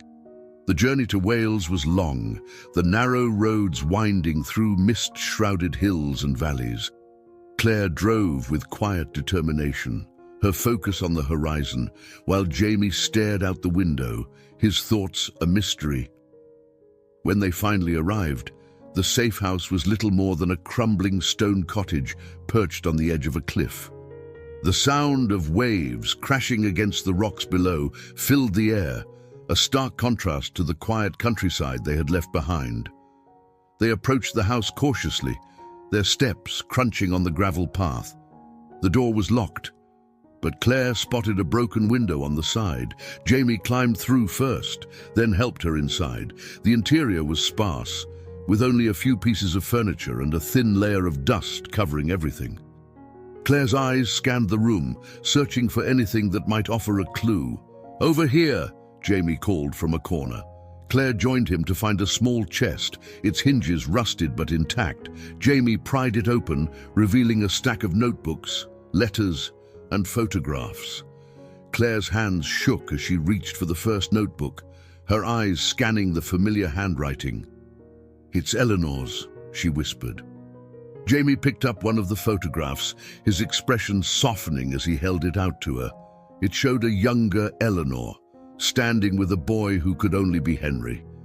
The boy's smile was tentative, his violin tucked under one arm. Claire felt tears prick her eyes as she studied the image. "We're close," she said, her voice thick with emotion. "We're so close." Jamie nodded, a flicker of hope crossing his face. For the first time in years, it felt like they were standing on the edge of the truth, and whatever came next, they would face it together. The wind howled against the stone walls of the crumbling cottage as Claire, Whitmore, and Jamie sat huddled over Eleanor's notebooks. The dim light from a single camping lantern flickered, casting shadows on the walls as they pored over pages filled with hurried, looping handwriting. The letters and photographs spread across the dusty floor, painted a picture of a woman caught between loyalty and fear. A life lived on the run to protect those she loved. Claire's hands trembled as she flipped through the pages. The words seemed to leap from the paper, revealing truths she had both longed for and dreaded. Eleanor's notes detailed her escape from New York, her decision to take Henry into hiding, and the constant threat of being discovered. Scattered among the entries were cryptic mentions of Jonathan Whitmore, Claire's late husband, and his connections to powerful figures who had cast long, dangerous shadows over their family's history. "The boy must be safe," Claire read aloud, her voice breaking. "He has a gift the world will try to exploit. Jonathan's involvement only complicates things. If they find us, it's over." Jamie sat cross-legged beside her, a photograph clutched tightly in his hands. It was the one they had found earlier, of Eleanor standing beside a young Henry, his violin in hand. "She was protecting both of us," Jamie said quietly. "But from what? What did Jonathan do?" Claire swallowed hard, the weight of her husband's secrets pressing heavily on her chest. "I don't know," she admitted, but Eleanor clearly believed he was a threat. "That's why she disappeared." Before either of them could speak further, a sharp noise outside shattered the silence. Claire froze, her pulse quickening. Jamie's head snapped up, his eyes wide with alarm. "Did you hear that?" he whispered. Claire nodded, her heart pounding.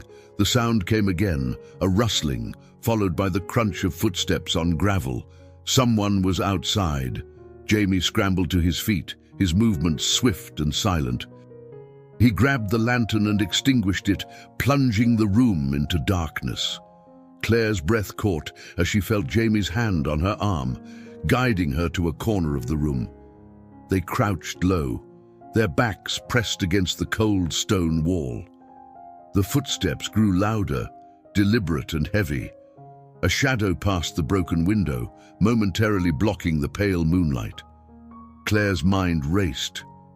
Was it Thomas, returning to explain himself? Or someone else, someone far more dangerous?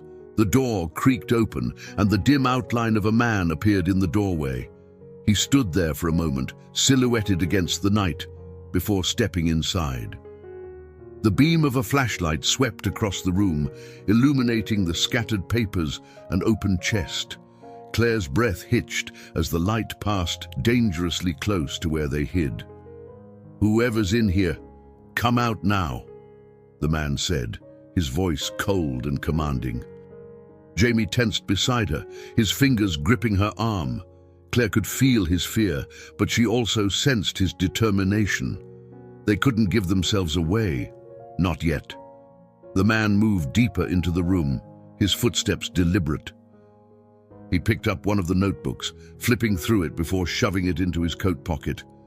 "Eleanor always did like to keep her secrets," he muttered to himself. Claire's blood ran cold.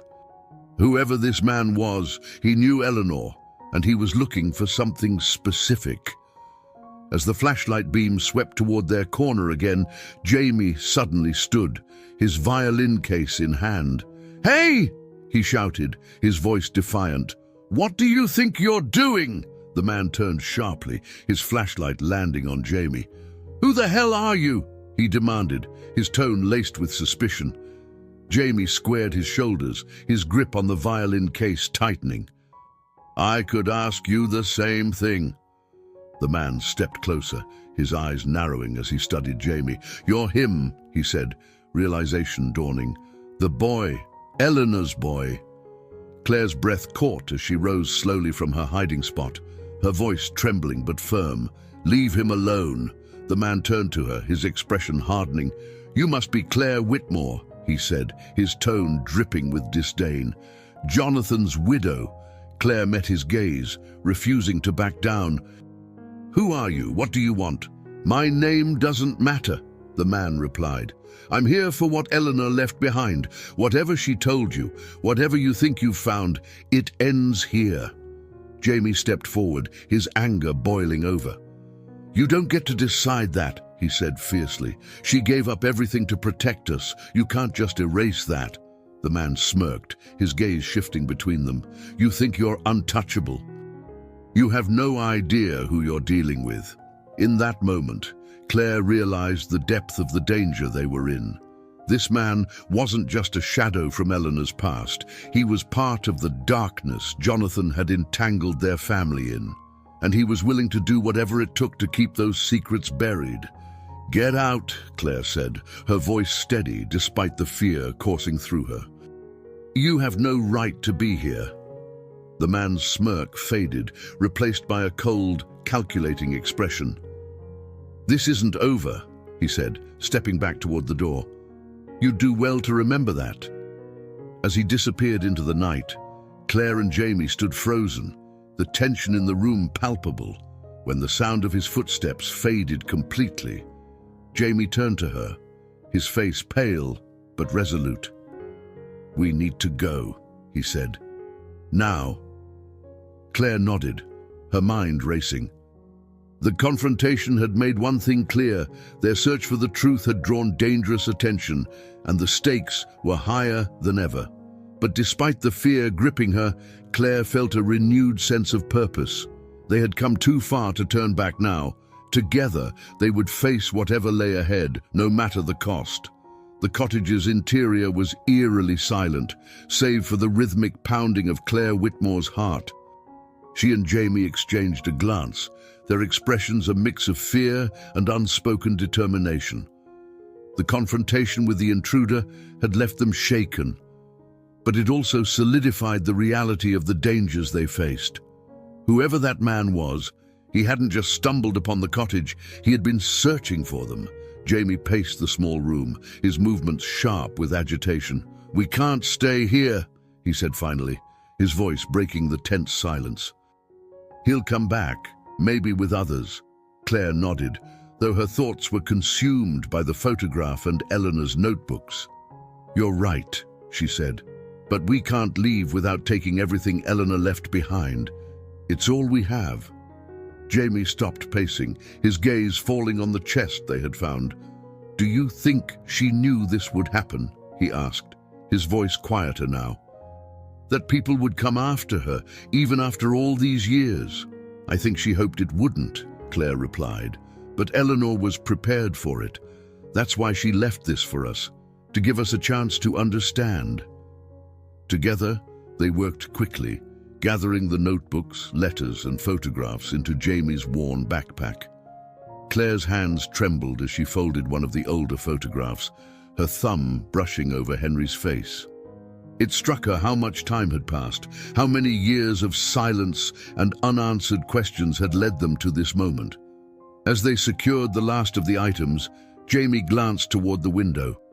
"We need to move before it gets light," he said. "If that guy's still out there, I don't want him following us." Claire agreed. They extinguished the lantern and slipped out of the cottage into the night.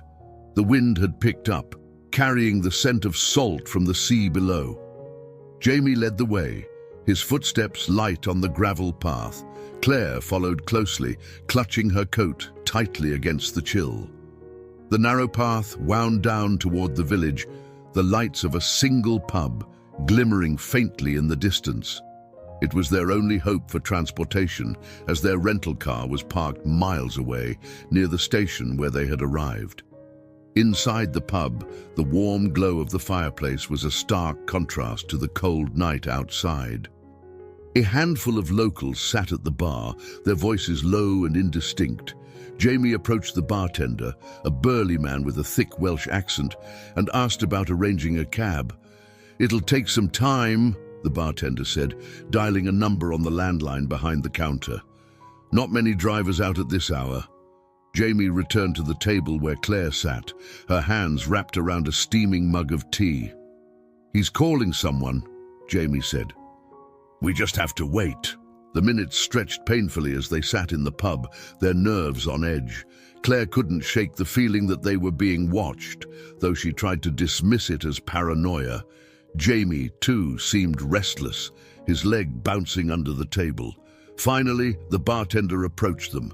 "Car's on its way," he said. "Should be here in 15 minutes. "Thank you," Claire said, her relief palpable. They stepped outside to wait, the cold air biting at their faces. The village was quiet, the narrow streets deserted.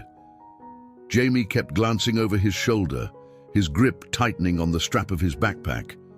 When the cab arrived, they climbed in quickly, giving the driver the address of their rental car. The ride was uneventful. the driver making polite small talk that neither of them engaged with. By the time they reached the car, dawn was breaking over the horizon, painting the sky in muted hues of pink and grey.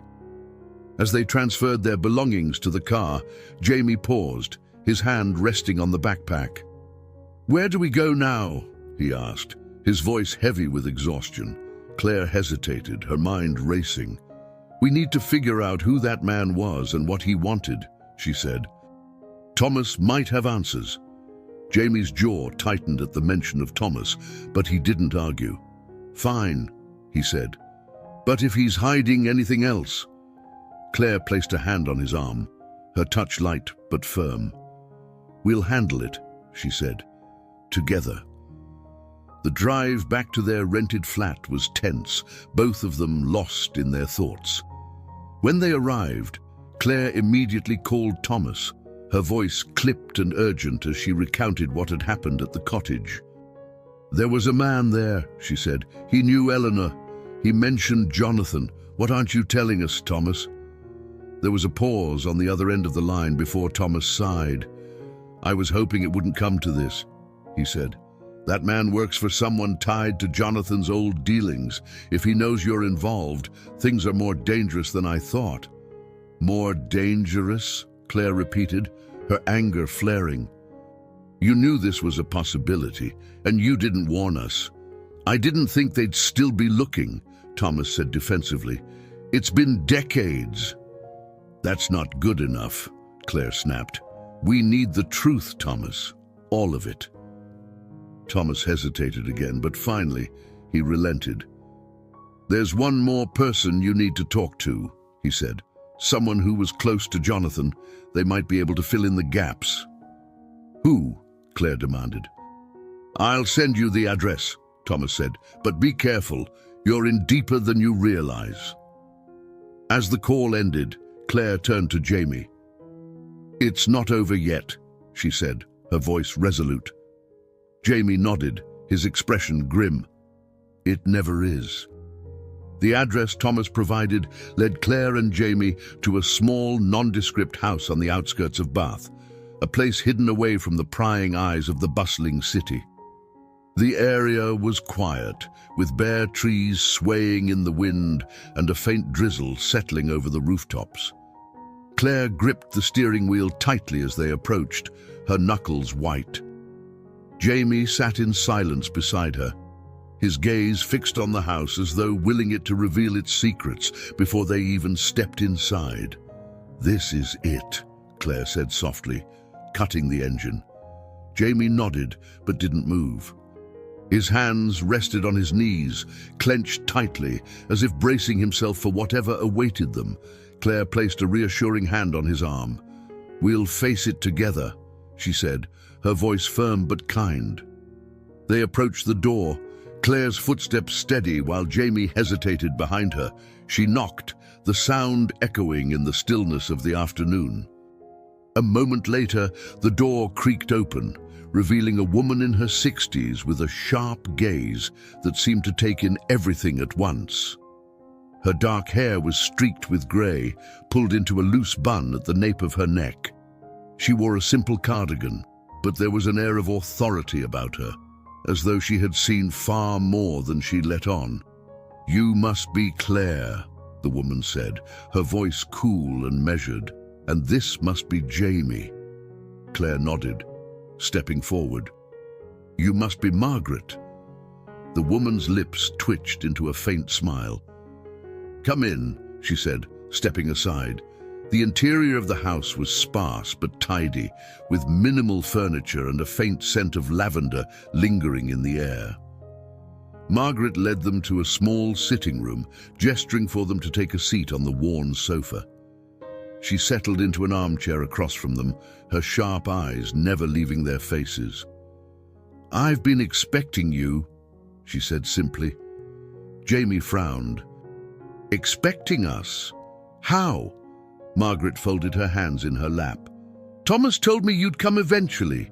He thought it was time you knew the truth." Claire leaned forward, her pulse quickening.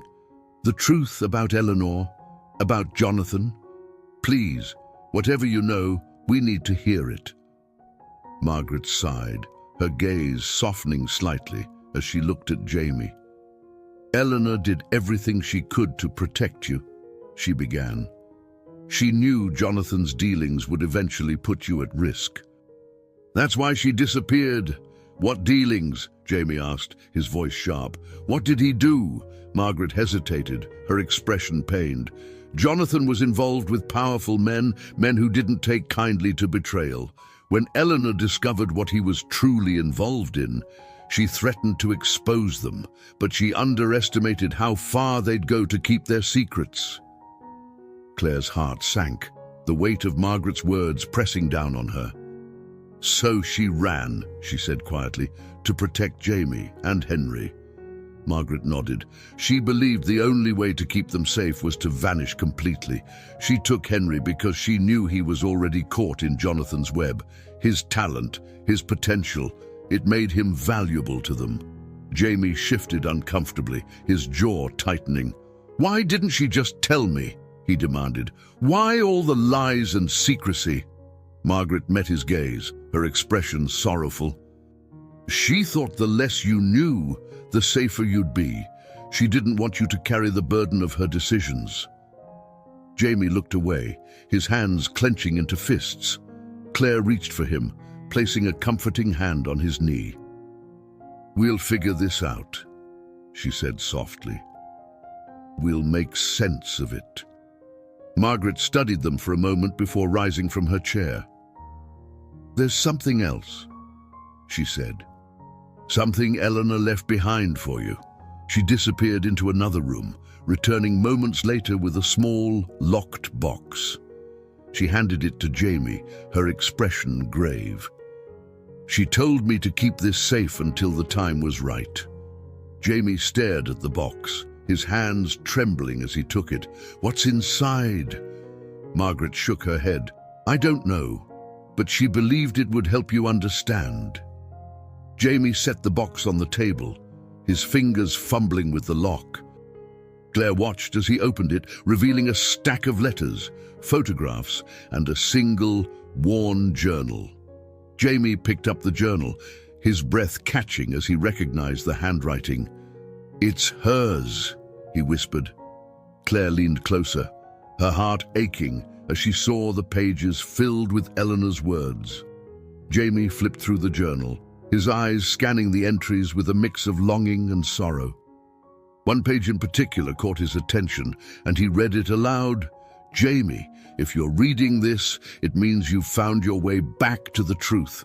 I'm sorry for everything, for the lies, the distance, the fear. I only wanted to protect you. Never doubt how much I loved you." Jamie's voice broke as he finished the entry, his shoulders trembling. Claire reached for him, pulling him into a gentle embrace. "She loved you," she said softly. "She did all of this for you." As Jamie clung to her, Margaret watched silently, her expression unreadable. When Jamie finally pulled away, his eyes were red but resolute. "What do we do now?" he asked. Claire met Margaret's gaze, her own determination mirrored in the older woman's eyes. "We finish what Eleanor started," she said. "We make sure her sacrifices weren't in vain." Margaret nodded, her voice firm. "But be careful. The people who came after Eleanor haven't forgotten her or her family." Claire and Jamie left the house as the rain began to fall, the box of Eleanor's belongings tucked safely in Jamie's arms. They knew the road ahead would be fraught with danger, but for the first time they felt a glimmer of hope. Together, they would uncover the truth and honor the sacrifices that had brought them this far. The drive back to the flat was enveloped in a heavy silence, broken only by the hum of the engine and the occasional rustle of paper as Jamie thumbed through Eleanor's journal. The rain tapped lightly against the windows, a soothing rhythm that belied the storm brewing within their hearts. Claire Whitmore kept her eyes on the road, but her thoughts raced as she replayed Margaret's words. Jonathan's betrayals, Eleanor's sacrifices, each revelation pulled her deeper into a world she had never fully understood. Jamie suddenly broke the silence. "She was scared all the time," he murmured, his voice barely audible. "Every page. It's like she was running from something she couldn't even name." Claire glanced at him, her chest tightening at the raw vulnerability in his expression. "She was trying to protect you," she said gently. "And Henry. She did everything she could to keep you both safe." Jamie shook his head, his fingers tightening around the journal. "But it didn't work, did it? Henry's still gone, and we're just left with pieces of a story that doesn't make sense." Claire pulled the car over onto the side of the road, the drizzle now thickening into a steady rain. She turned to Jamie, her voice steady but firm.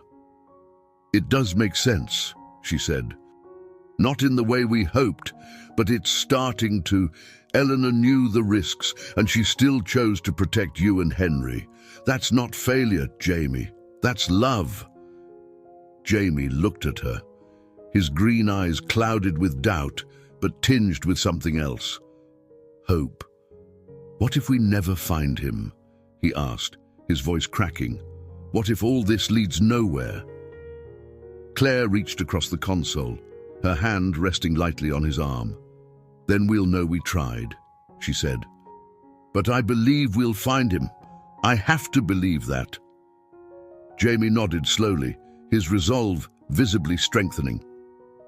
"All right," he said. "What's next?" The rain had lessened by the time they reached the flat. Claire spread Eleanor's letters and photographs across the small dining table, their edges frayed and ink smudged from years of wear. Jamie sat across from her, studying each item with the same intensity she felt coursing through her. "We need to follow the trail Eleanor left," Claire said. "If she trusted Margaret to keep this box, there's a chance she left clues for us to find." Jamie picked up a faded photograph of Eleanor and Henry, the latter holding his violin with a shy smile. "She wrote about a music hall," he said, flipping to a specific page in the journal. "She called it a safe place." Claire's brow furrowed as she scanned the entry. "Do you recognize the name?" Jamie shook his head. "No, but if it's connected to Henry's music, maybe someone there knows something." Claire nodded, her determination growing. "We'll start there." The following morning, they set out for the music hall, its location scrawled in the margins of Eleanor's journal. The building was nestled in the heart of Bristol, its grand facade a testament to its storied history. Inside, the scent of polished wood and old sheet music filled the air, evoking a sense of timelessness. A woman greeted them at the front desk, her smile warm but curious. "How can I help you?" she asked. "We're looking for someone who might have played here," Claire said, her voice steady. "His name is Henry Whitmore." The woman's expression shifted, a flicker of recognition crossing her face. "Henry Whitmore," she repeated. "Yes, I remember him, a talented violinist. He performed here years ago, but—" Jamie leaned forward, his voice urgent. "But what?" The woman hesitated. "He stopped coming abruptly. There were rumors about a disagreement, a falling out with someone who managed him. I don't know the details." Claire exchanged a glance with Jamie, her mind racing. "Do you have records of his performances?" she asked. The woman nodded. "We keep archives. Follow me." In the dimly lit archive room, they pored over old programs and photographs. Jamie's hands trembled as he found Henry's name listed alongside other musicians.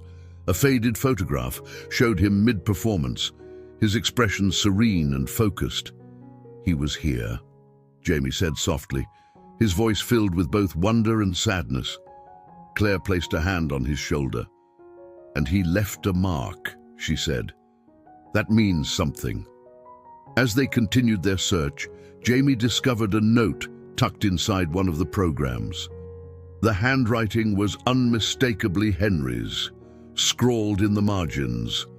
"If you find this, you know where to look." Jamie's breath caught. "What does that mean?" he asked. showing the note to Claire. Claire studied it carefully, her mind working to decipher its meaning. "It's a message," she said. "He left it for us, or for someone else he trusted." Jamie's expression hardened with determination. "Then we keep looking," he said. "We don't stop until we find him." Claire nodded, her resolve matching his. They gathered the documents and left the music hall, the weight of the past pressing heavily on their shoulders but fueling their purpose. For the first time in years, the scattered fragments of their lives seemed to be aligning, guiding them toward the truth. As they walked back to the car, Jamie glanced at Claire, his voice quiet but firm. "Thank you," he said. Claire turned to him, her expression softening. "For what?" "For not giving up," he said. "For believing in this, believing in me." Claire smiled, a warmth spreading through her chest. "We're in this together," she said, "and we're not done yet." Jamie nodded, the hint of a smile tugging at his lips. They had a long road ahead, but for the first time, it felt like they were no longer chasing shadows. Together, they would uncover the truth, and finally, perhaps, find peace. The wind whipped through the narrow streets of the bustling London market, carrying with it the rich aromas of fresh bread and roasted chestnuts. Claire Whitmore pulled her coat tighter around her, the crisp air nipping at her cheeks. Beside her, Jamie clutched Eleanor's journal in one hand, his other jammed into his pocket as he scanned the vibrant scene. They were exhausted, physically and emotionally, but their determination outweighed their fatigue. They had followed Henry's cryptic message from the music hall, piecing together locations Eleanor had once described. Each step brought them closer to this moment, a place Henry had frequented in the years after his disappearance. The market teemed with life, vendors calling out their wares and shoppers bustling about, their laughter and chatter forming a lively hum that seemed almost out of place against the somber weight of Claire and Jamie's mission. "Do you think he's really here?" Jamie asked, his voice barely audible above the din. Claire hesitated, her gaze sweeping over the crowd. "I don't know," she admitted, "but this feels right." Jamie nodded, though his expression remained guarded. He had grown adept at bracing himself for disappointment, a habit forged by years of longing and uncertainty. Still, Claire saw the glimmer of hope in his eyes, a hope that mirrored her own. They moved through the market, pausing at every corner to search for a face they hadn't seen in decades. Jamie's grip on the journal tightened with each step, his jaw set in determination. Claire's heart ached for him, for both of them. They had come so far, endured so much, and now they were on the brink of something that felt almost too fragile to grasp. Then, from the other side of the square, a hauntingly familiar sound cut through the noise. A violin, its melody weaving through the air like a thread connecting past and present. Jamie froze, his breath catching in his throat. Claire followed his gaze to a small performance space where a figure stood, violin tucked under his chin, his bow dancing across the strings with effortless grace. It was him, Henry. Claire's hand flew to her mouth as tears filled her eyes. She recognized him instantly, despite the years that had passed. His hair, once dark and unruly, was now streaked with gray, but his posture, his intensity, his music, they were unchanged. The melody he played was one she had heard countless times before, a composition he had created as a boy, its notes imbued with a bittersweet beauty that spoke of longing and love. Jamie took a hesitant step forward, his legs trembling beneath him. "It's him," he whispered, as though saying it too loudly might break the spell. Claire placed a steadying hand on his shoulder. "Go to him," she urged, her voice thick with emotion. Jamie nodded, his steps tentative at first, but gaining confidence as he moved closer. The crowd parted around him, the music drawing them in, but blurring into the background as Jamie neared the man who had haunted his dreams for years. Henry's eyes lifted from his violin, the melody faltering as he caught sight of Jamie. For a moment, the two of them simply stared at each other, the weight of unspoken words filling the space between them.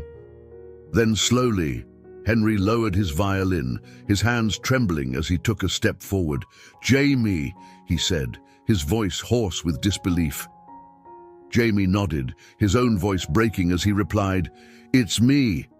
Henry's face crumpled, tears streaming down his cheeks as he closed the distance between them, pulling Jamie into a tight embrace. Jamie clung to him, his own tears falling freely, the years of separation and pain dissolving in that single, profound moment. Claire watched from a few steps away, her own tears flowing as she witnessed the reunion she had dreamed of for so long. Her heart swelled with both joy and sorrow, the sight of her two sons together again filling her with a deep, aching gratitude. After what felt like an eternity, Henry pulled back, his hands resting on Jamie's shoulders as he studied him. "You've grown so much," he said, his voice filled with awe. I thought I'd never see you again." Jamie shook his head, a watery smile breaking through his tears. "I never stopped looking for you." Henry's gaze shifted to Claire, his expression softening as he took her in. "Mom," he said, his voice barely above a whisper. Claire stepped forward, her hands trembling as she reached for him. "Henry," she said, her voice cracking. "Oh, Henry." He pulled her into his arms, holding her tightly as though afraid she might disappear. "I'm so sorry," he murmured, "for everything." Claire shook her head, her tears soaking into his coat. "You're here," she said. "That's all that matters." The three of them stood together, the world around them fading into insignificance. For the first time in years, they were a family again, bound not by answers, but by the unshakable love that had endured through decades of pain and loss. As the market bustled on around them, Claire felt a sense of peace she hadn't known in years. There were still questions to answer, still wounds to heal, but for now, this moment was enough. The small apartment in central London, where Claire, Jamie, and Henry gathered, bore the humble marks of a life lived quietly but with purpose. Sunlight filtered through lace curtains, casting soft patterns on the walls as the three sat at the worn kitchen table. It had been 2 days since the emotional reunion at the market, yet the weight of what had passed lingered in the air, intermingled with an unspoken yearning for clarity and connection. Claire placed a cup of tea in front of Henry, her hands steady despite the storm of emotions brewing inside her. His face, so familiar yet aged with lines of hardship and resilience, was a bittersweet reminder of the years they had lost. Jamie sat beside her, fidgeting slightly, his gaze fixed on Henry as though afraid he might vanish if he looked away. Henry cleared his throat, breaking the silence. "I owe you both an explanation," he said, his voice quiet but firm. "I've carried this alone for too long." Claire reached across the table, her hand resting lightly on his. "We're here," she said. "Whatever it is, you don't have to carry it alone anymore." Henry nodded, taking a deep breath. "After Eleanor took me, we moved constantly," he began. "She never stayed in one place for more than a few months, always looking over her shoulder. At first, I didn't understand why. She told me it was to protect me, but I thought she was just being paranoid." His eyes grew distant as he continued. "It wasn't until I was older that I realized how much danger we were in. Jonathan's dealings had left a trail of enemies, and Eleanor feared they'd come for us if they ever found out where we were. She kept me away from music for years, afraid it would make me too visible. But I couldn't let it go. It was the one part of my old life I couldn't give up." Jamie leaned forward, his brow furrowed. "So, you started playing again?" Henry nodded. "I found small venues, places off the radar. For a while it felt safe. But then someone recognized me. Someone connected to Jonathan. Eleanor found out and insisted we leave immediately. That was the last time I saw her." Claire's breath caught. "She left you?" Henry shook his head. "Not willingly. She said she had one last thing to do, something to ensure my safety. She told me to stay put, that she'd be back, but she never returned." Jamie's jaw tightened, his frustration evident. "Why didn't you try to find her?" "I did," Henry said, his voice heavy with regret, "but every trail went cold. It was as if she'd vanished into thin air. Eventually, I stopped looking. I thought maybe she'd finally found peace." Claire's heart ached as she listened, her mind racing with the implications of Henry's story. "You stayed here all these years," she said, "hiding in plain sight." Henry nodded, his gaze falling to the table. "I didn't know what else to do. The music kept me grounded, gave me something to hold on to, but I never stopped thinking about you, about Jamie." Jamie's expression softened, the anger in his eyes giving way to something deeper.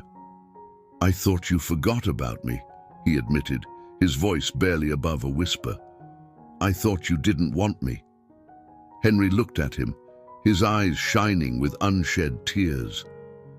"I could never forget you," he said. "Not for a single day."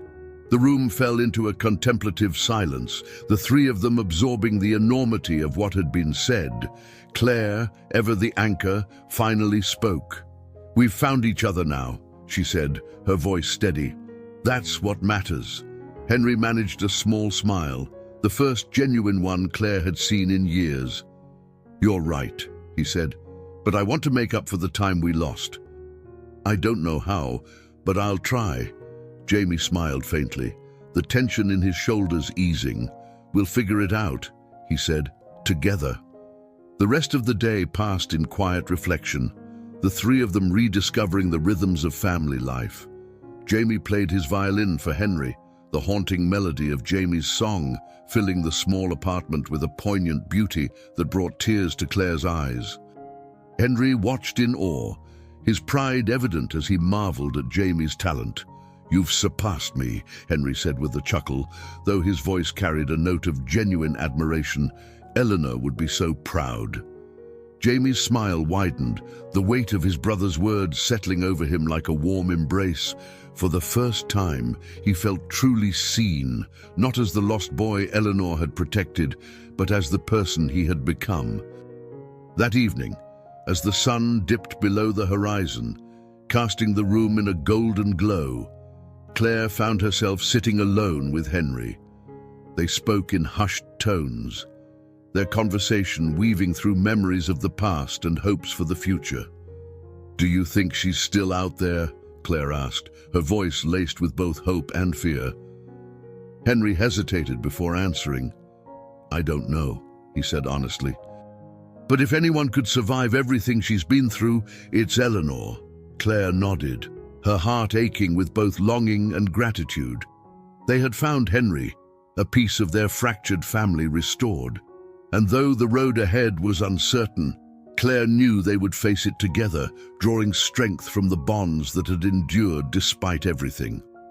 As the night settled over London, Claire felt a glimmer of peace she hadn't known in years.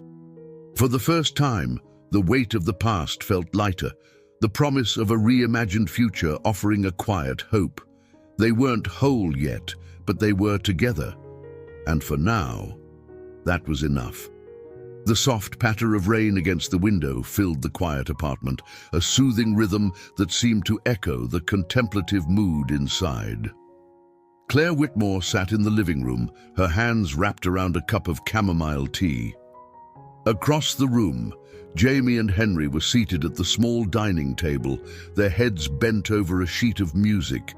Jamie's violin rested beside him, its polished wood catching the muted light of the late afternoon. Claire watched them with a quiet sense of awe. There was something deeply comforting about the way they leaned toward each other, their voices low as they discussed the notes scrawled on the page. For years, she had carried the weight of their separation, the loss of Henry a constant ache in her heart. Now, seeing them together, she felt a glimmer of hope, fragile but growing stronger with each passing moment. Henry looked up, catching her gaze. "You've been awfully quiet, Mom," he said with a small smile. "What's on your mind?" Claire hesitated, her emotions swirling like the rain outside. "Just thinking," she said finally, "about how far we've come." Jamie glanced over at her, his expression softening. "It feels strange, doesn't it?" he said. "Being here, together, after everything." Claire nodded. "Strange, but wonderful," she said, "and long overdue." Henry leaned back in his chair, his hands resting on the edge of the table. "I still can't believe it," he admitted. "I spent so many years thinking I'd never see either of you again." Claire set her cup down, her fingers tracing the rim. "I think we all lost hope at some point," she said, "but somehow we found our way back." The room fell into a comfortable silence, the kind that only comes from shared understanding. Jamie picked up his violin, his fingers brushing lightly over the strings. "Play something for us," Henry suggested, his tone encouraging. Jamie hesitated for a moment before nodding. He lifted the instrument to his shoulder, drawing the bow across the strings with practiced ease. The melody that filled the room was soft and haunting, a piece that seemed to capture the essence of their journey, full of longing, pain, and the quiet beauty of reunion. Claire closed her eyes, letting the music wash over her. It reminded her of the nights she had spent listening to Henry play as a boy, his talent already evident even then, and now to hear Jamie's music intertwining with those memories. It felt like a gift, one she hadn't dared to hope for. When the final note faded, Henry clapped softly, his pride evident. "That was beautiful," he said. "You've grown into an incredible musician." Jamie's cheeks flushed with a mixture of embarrassment and gratitude. "I had a good teacher," he said quietly, his gaze flickering toward Claire. She smiled, her heart swelling with love for both of them. "And now you have each other," she said, "to learn from, to lean on." The words hung in the air, a reminder of how far they had come and how much further they could go together. Claire stood and crossed the room, placing a hand on each of their shoulders. "We've been given a second chance," she said. "Let's make the most of it." The rain continued to fall as the afternoon stretched into evening. Henry cooked dinner, a simple pasta dish that filled the apartment with the comforting aroma of garlic and herbs. They ate together at the small table, sharing stories and laughter that felt both new and familiar. It was as if the years of separation were slowly being mended, the threads of their family woven back together with care. Later, as Jamie cleared the dishes and Henry retired to the bedroom to rest, Claire found herself alone in the living room once again. She retrieved Eleanor's journal from the coffee table, her fingers brushing over the worn leather cover. Opening it, she turned to a page she hadn't read before, the handwriting slanted and hurried. "If you're reading this, Claire, it means you found him. My heart is lighter knowing you're together again. Take care of each other and know that everything I did was out of love. I hope you can forgive me." Claire's vision blurred as tears filled her eyes. She pressed a hand to her mouth, her heart aching with a mixture of grief and gratitude. Eleanor's sacrifice had brought them to this moment, and though her absence was deeply felt, Claire knew her sister's love would always be a part of their lives.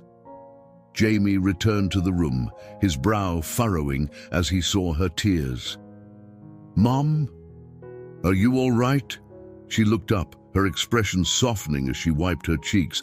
"I'm fine," she said, "just thinking about Eleanor."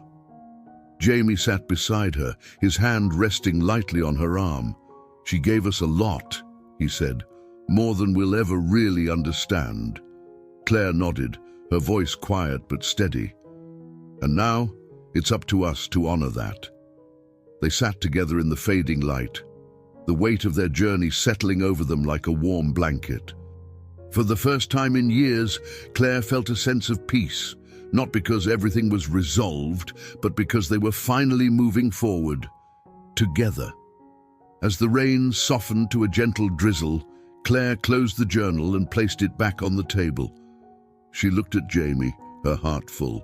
"We're going to be all right," she said. Jamie smiled, his confidence growing. "Yeah," he said. "We are." The morning sunlight poured through the windows of Claire Whitmore's modest London flat, casting a golden glow over the tidy living room. The warmth of the light seemed to mirror the transformation within the small family that now shared the space. Jamie was at the dining table, carefully tightening the strings on his violin, while Henry stood in the kitchen, pouring coffee into two mismatched mugs.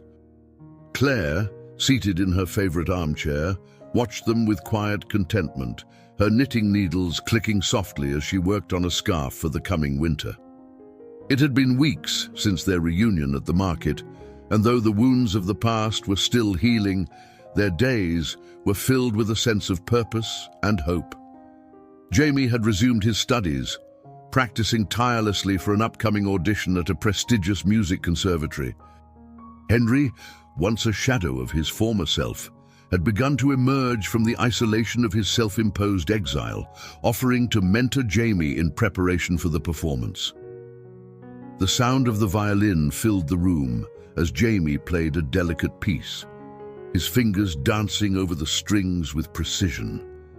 Henry set the coffee mugs on the table and leaned against the counter, a faint smile tugging at the corners of his mouth as he listened. "You've improved," Henry said after Jamie finished, his voice filled with quiet pride. "Your phrasing has more depth now." Jamie's cheeks flushed, but his eyes sparkled with appreciation. "Thanks," he said. "I've been trying to focus on telling a story through the music." Claire looked up from her knitting, her heart swelling at the exchange. "You're doing beautifully, Jamie," she said. "I'm sure your audition will be a success." Jamie gave her a grateful smile, though a flicker of doubt passed across his face. "I just hope I can make it through without freezing up," he admitted. Henry crossed the room and placed a reassuring hand on Jamie's shoulder. "You've got this," he said. "Remember, it's not about perfection, it's about connection. Play from your heart and the rest will follow." The words seemed to resonate with Jamie, who nodded, his confidence bolstered by his brother's support. Claire felt a lump rise in her throat as she watched them. The bond between her sons, once fractured by years of separation, was slowly being rebuilt, strengthened by their shared love for music and their determination to move forward.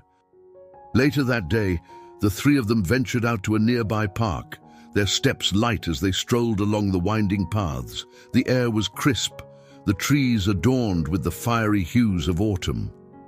Jamie carried his violin case, insisting on practicing outdoors for a change of scenery.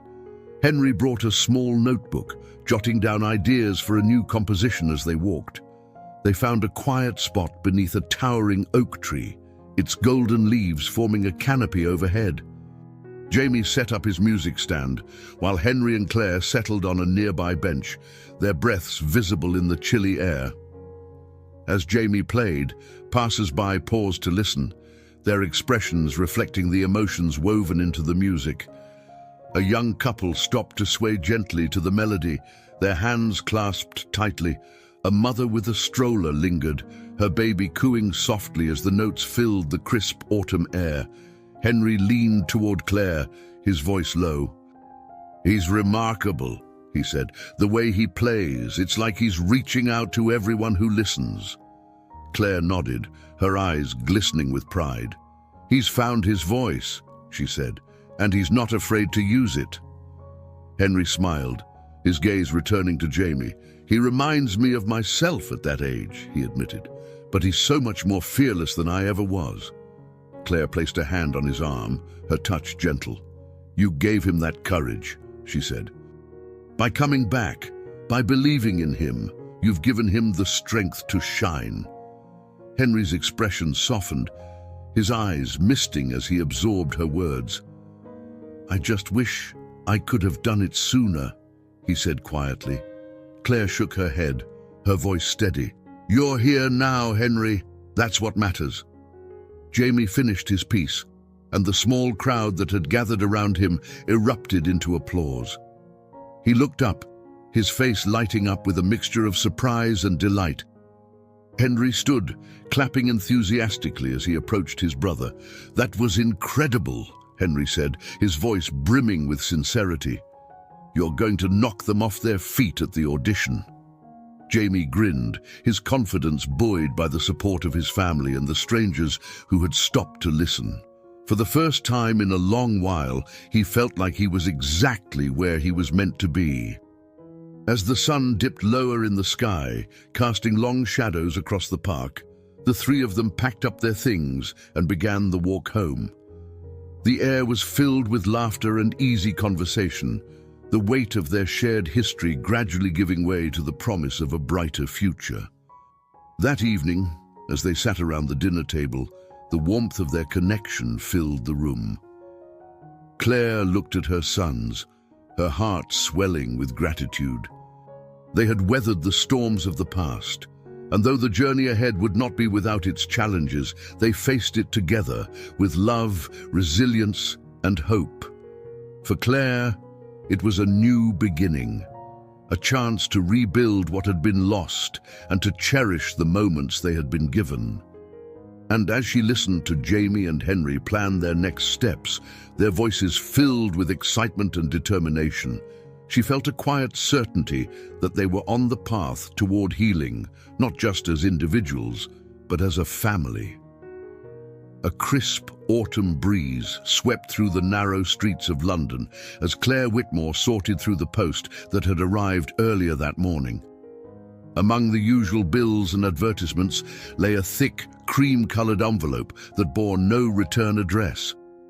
The handwriting on the front was unfamiliar, elegant yet firm, and the weight of the letter suggested it contained something substantial. Curious, Claire set her cup of tea down and carefully opened the envelope.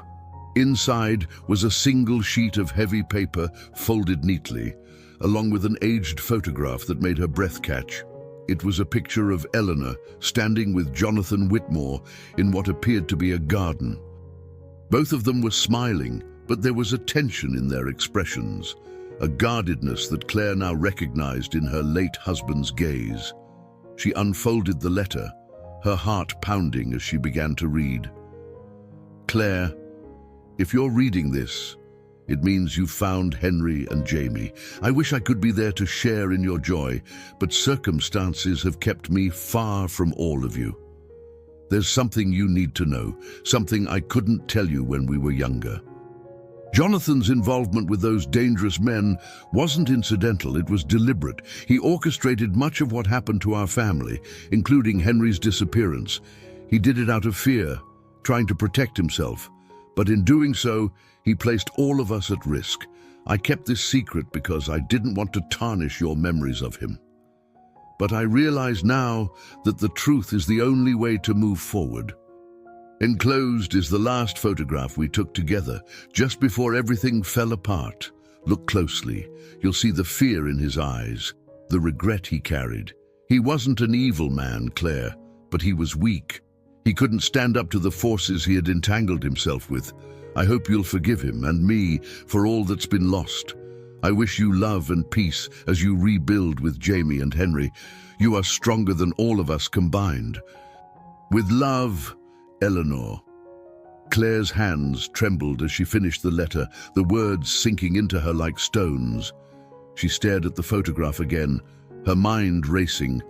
Eleanor's revelation was both a gift and a wound, peeling back the final layer of mystery surrounding Jonathan's actions. The man she had loved, the father of her children, had been complicit in their suffering, not out of malice, but out of fear and weakness. "Mum," Jamie's voice broke through her thoughts. Claire looked up to see him standing in the doorway, concern etched on his face. "What is it?" he asked, stepping closer. She hesitated, unsure of how to explain. "It's a letter," she said finally. "From Eleanor." Jamie's brow furrowed as he sat beside her, his eyes scanning the photograph and the letter in her lap. "What does it say?" he asked, his voice quiet. Claire handed it to him, her own voice trembling as she said, "Read it for yourself." Jamie's expression shifted as he read, his jaw tightening and his eyes narrowing. When he finished, he set the letter down, his hands clenched into fists. "He knew," he said, anger lacing his words. "He knew what would happen to us, and he let it happen." Claire reached out, placing a calming hand on his arm. "He wasn't a bad man, Jamie," she said softly. "He made terrible choices, but he wasn't evil." Jamie pulled away, standing and pacing the room.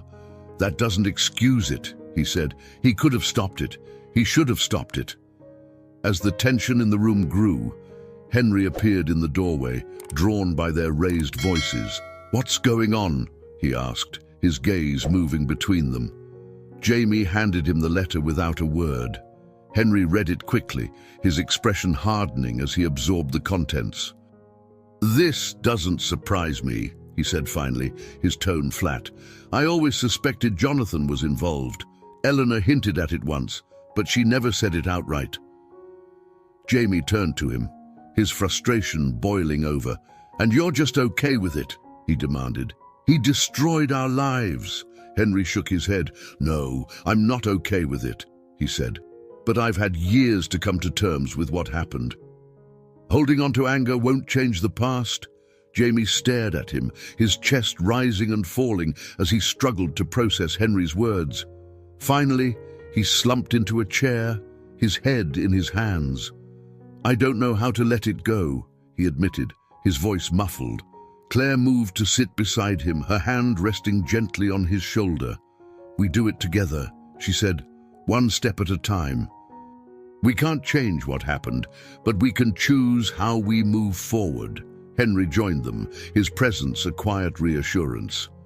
"Eleanor wanted us to know the truth," he said, "but she also wanted us to forgive, not for Jonathan's sake, for ours." The three of them sat in silence, the weight of the letter settling over them like a heavy blanket. But beneath the grief and anger, there was a sense of resolution, a feeling that, for the first time, they could face the truth together. As the sunlight shifted, casting warm patterns on the walls, Claire reached for the photograph. She studied Jonathan's face, searching for the fear and regret Eleanor had described. She saw it now, clear as day. A man trapped by his own choices, desperate to protect his family, but unable to break free from his own mistakes. "I forgive him," she said quietly, her voice steady, "not because he deserves it, but because we deserve peace." Jamie and Henry exchanged a glance, their expressions softening. Slowly, Jamie nodded, his shoulders relaxing as he let out a long breath. "Me too," he said. Henry placed a hand on Claire's. "We're going to be okay," he said, "because we have each other." For the first time, Claire believed it. The concert hall buzzed with quiet anticipation, its arched ceilings and polished wood reverberating with the murmur of an expectant crowd. Claire Whitmore sat in the front row, her hands clasped tightly in her lap as she gazed at the stage. Beside her, Henry adjusted his tie, his expression a mix of pride and nervous energy. Tonight was Jamie's moment, a culmination of all the pain, perseverance, and love that had carried their fractured family to this point. The house lights dimmed, and the murmurs faded into silence. Jamie stepped onto the stage, his violin gleaming under the spotlight. He was dressed in a tailored black suit, his posture confident but not arrogant. For a moment, he paused, his green eyes scanning the audience until they landed on Claire and Henry. He smiled, a small, almost imperceptible gesture. And then he turned to the orchestra behind him. The conductor gave a brief nod, and the music began. The opening notes were soft, almost hesitant, like a whisper carried on the wind. Jamie's bow moved with deliberate grace, each stroke drawing out a melody that was both haunting and hopeful. The piece was Jamie's song.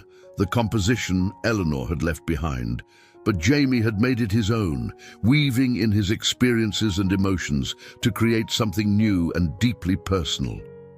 Claire felt her breath catch as the music swelled, filling the hall with its bittersweet beauty. It was as if the notes were telling their story, the years of separation, the heartbreak of lost time, and the joy of reunion. She glanced at Henry, who was leaning forward in his seat, his eyes glistening as he watched his brother. As the music reached its crescendo, Claire's mind drifted to Eleanor. She could almost feel her sister's presence in the room, her love and sacrifice woven into every note. For so long, Eleanor had carried the weight of their family's secrets, shielding them from the darkness that had threatened to consume them. And now, through Jamie's music, that weight was being lifted. When the final note faded, the silence in the hall was profound. For a moment, no one moved, as if the audience was collectively holding its breath. Then the applause erupted, a thunderous, heartfelt ovation that seemed to shake the very walls of the concert hall. Jamie bowed, his expression one of quiet gratitude, before stepping off the stage. Backstage, Claire and Henry waited anxiously, their hearts full. When Jamie appeared, his violin still in hand, Claire rushed to embrace him, tears streaming down her face. "You were magnificent," she whispered, her voice trembling with emotion. Henry clapped Jamie on the back, his pride evident. "You did it," he said, his voice thick. "You showed them who you are." Jamie smiled, his eyes shining with both relief and joy. "I couldn't have done it without you," he said. "Both of you." The three of them stood together, the bond between them stronger than ever. For the first time in years, Claire felt a sense of completeness, a feeling that, despite everything, they had found their way back to each other. Later that evening, as they celebrated at a small restaurant, Jamie pulled out a worn envelope and handed it to Claire. "This came for me a few weeks ago," he said. "I thought you should see it." Claire opened the envelope, her hands trembling as she unfolded the letter inside. It was from Eleanor, written years before but never sent. In it, she spoke of her hopes for Jamie and Henry, her dreams of them finding each other and building a life filled with music and love. "If you're reading this, it means I succeeded," the letter concluded. "You've found your way back to each other. That's all I ever wanted. Take care of each other and know that I'm always with you, in every note you play and every memory you share." Claire's tears fell freely as she read the words, her heart swelling with a mixture of sorrow and gratitude. She passed the letter to Henry, who read it silently, his expression softening as he absorbed Eleanor's final message. Jamie sat quietly, his hand resting lightly on Claire's arm, offering his silent support. As they left the restaurant, the three of them walked arm in arm through the quiet streets, the cool night air wrapping around them like a comforting embrace. The city lights sparkled in the distance, a reminder of the beauty that could be found even in the darkest of times. Claire paused, looking up at the stars. "She would be so proud of us," she said softly, "of what we've become." Henry nodded, his gaze following hers. "She gave us everything," he said, "and we'll honor her by living fully." Jamie smiled, his heart light. "And by playing," he added. "Every note, for her." They continued walking, their laughter and conversation carrying on the wind. For the first time, the weight of the past felt like a distant echo, replaced by the strength of their love and the promise of the future. As Claire looked at her sons, their faces lit by the glow of the street lamps, she felt an overwhelming sense of peace. Their journey had been long and fraught with pain, but they had found their way back to each other. And in that moment, she knew they would face whatever came next together, with hope, resilience, and an unbreakable bond. It was a new beginning, and for Claire, it was everything she had ever dreamed of. I hope you enjoyed today's story. Subscribe to the channel so you don't miss more stories like this. Leave a like and comment below what you thought of the story. See you in the next video.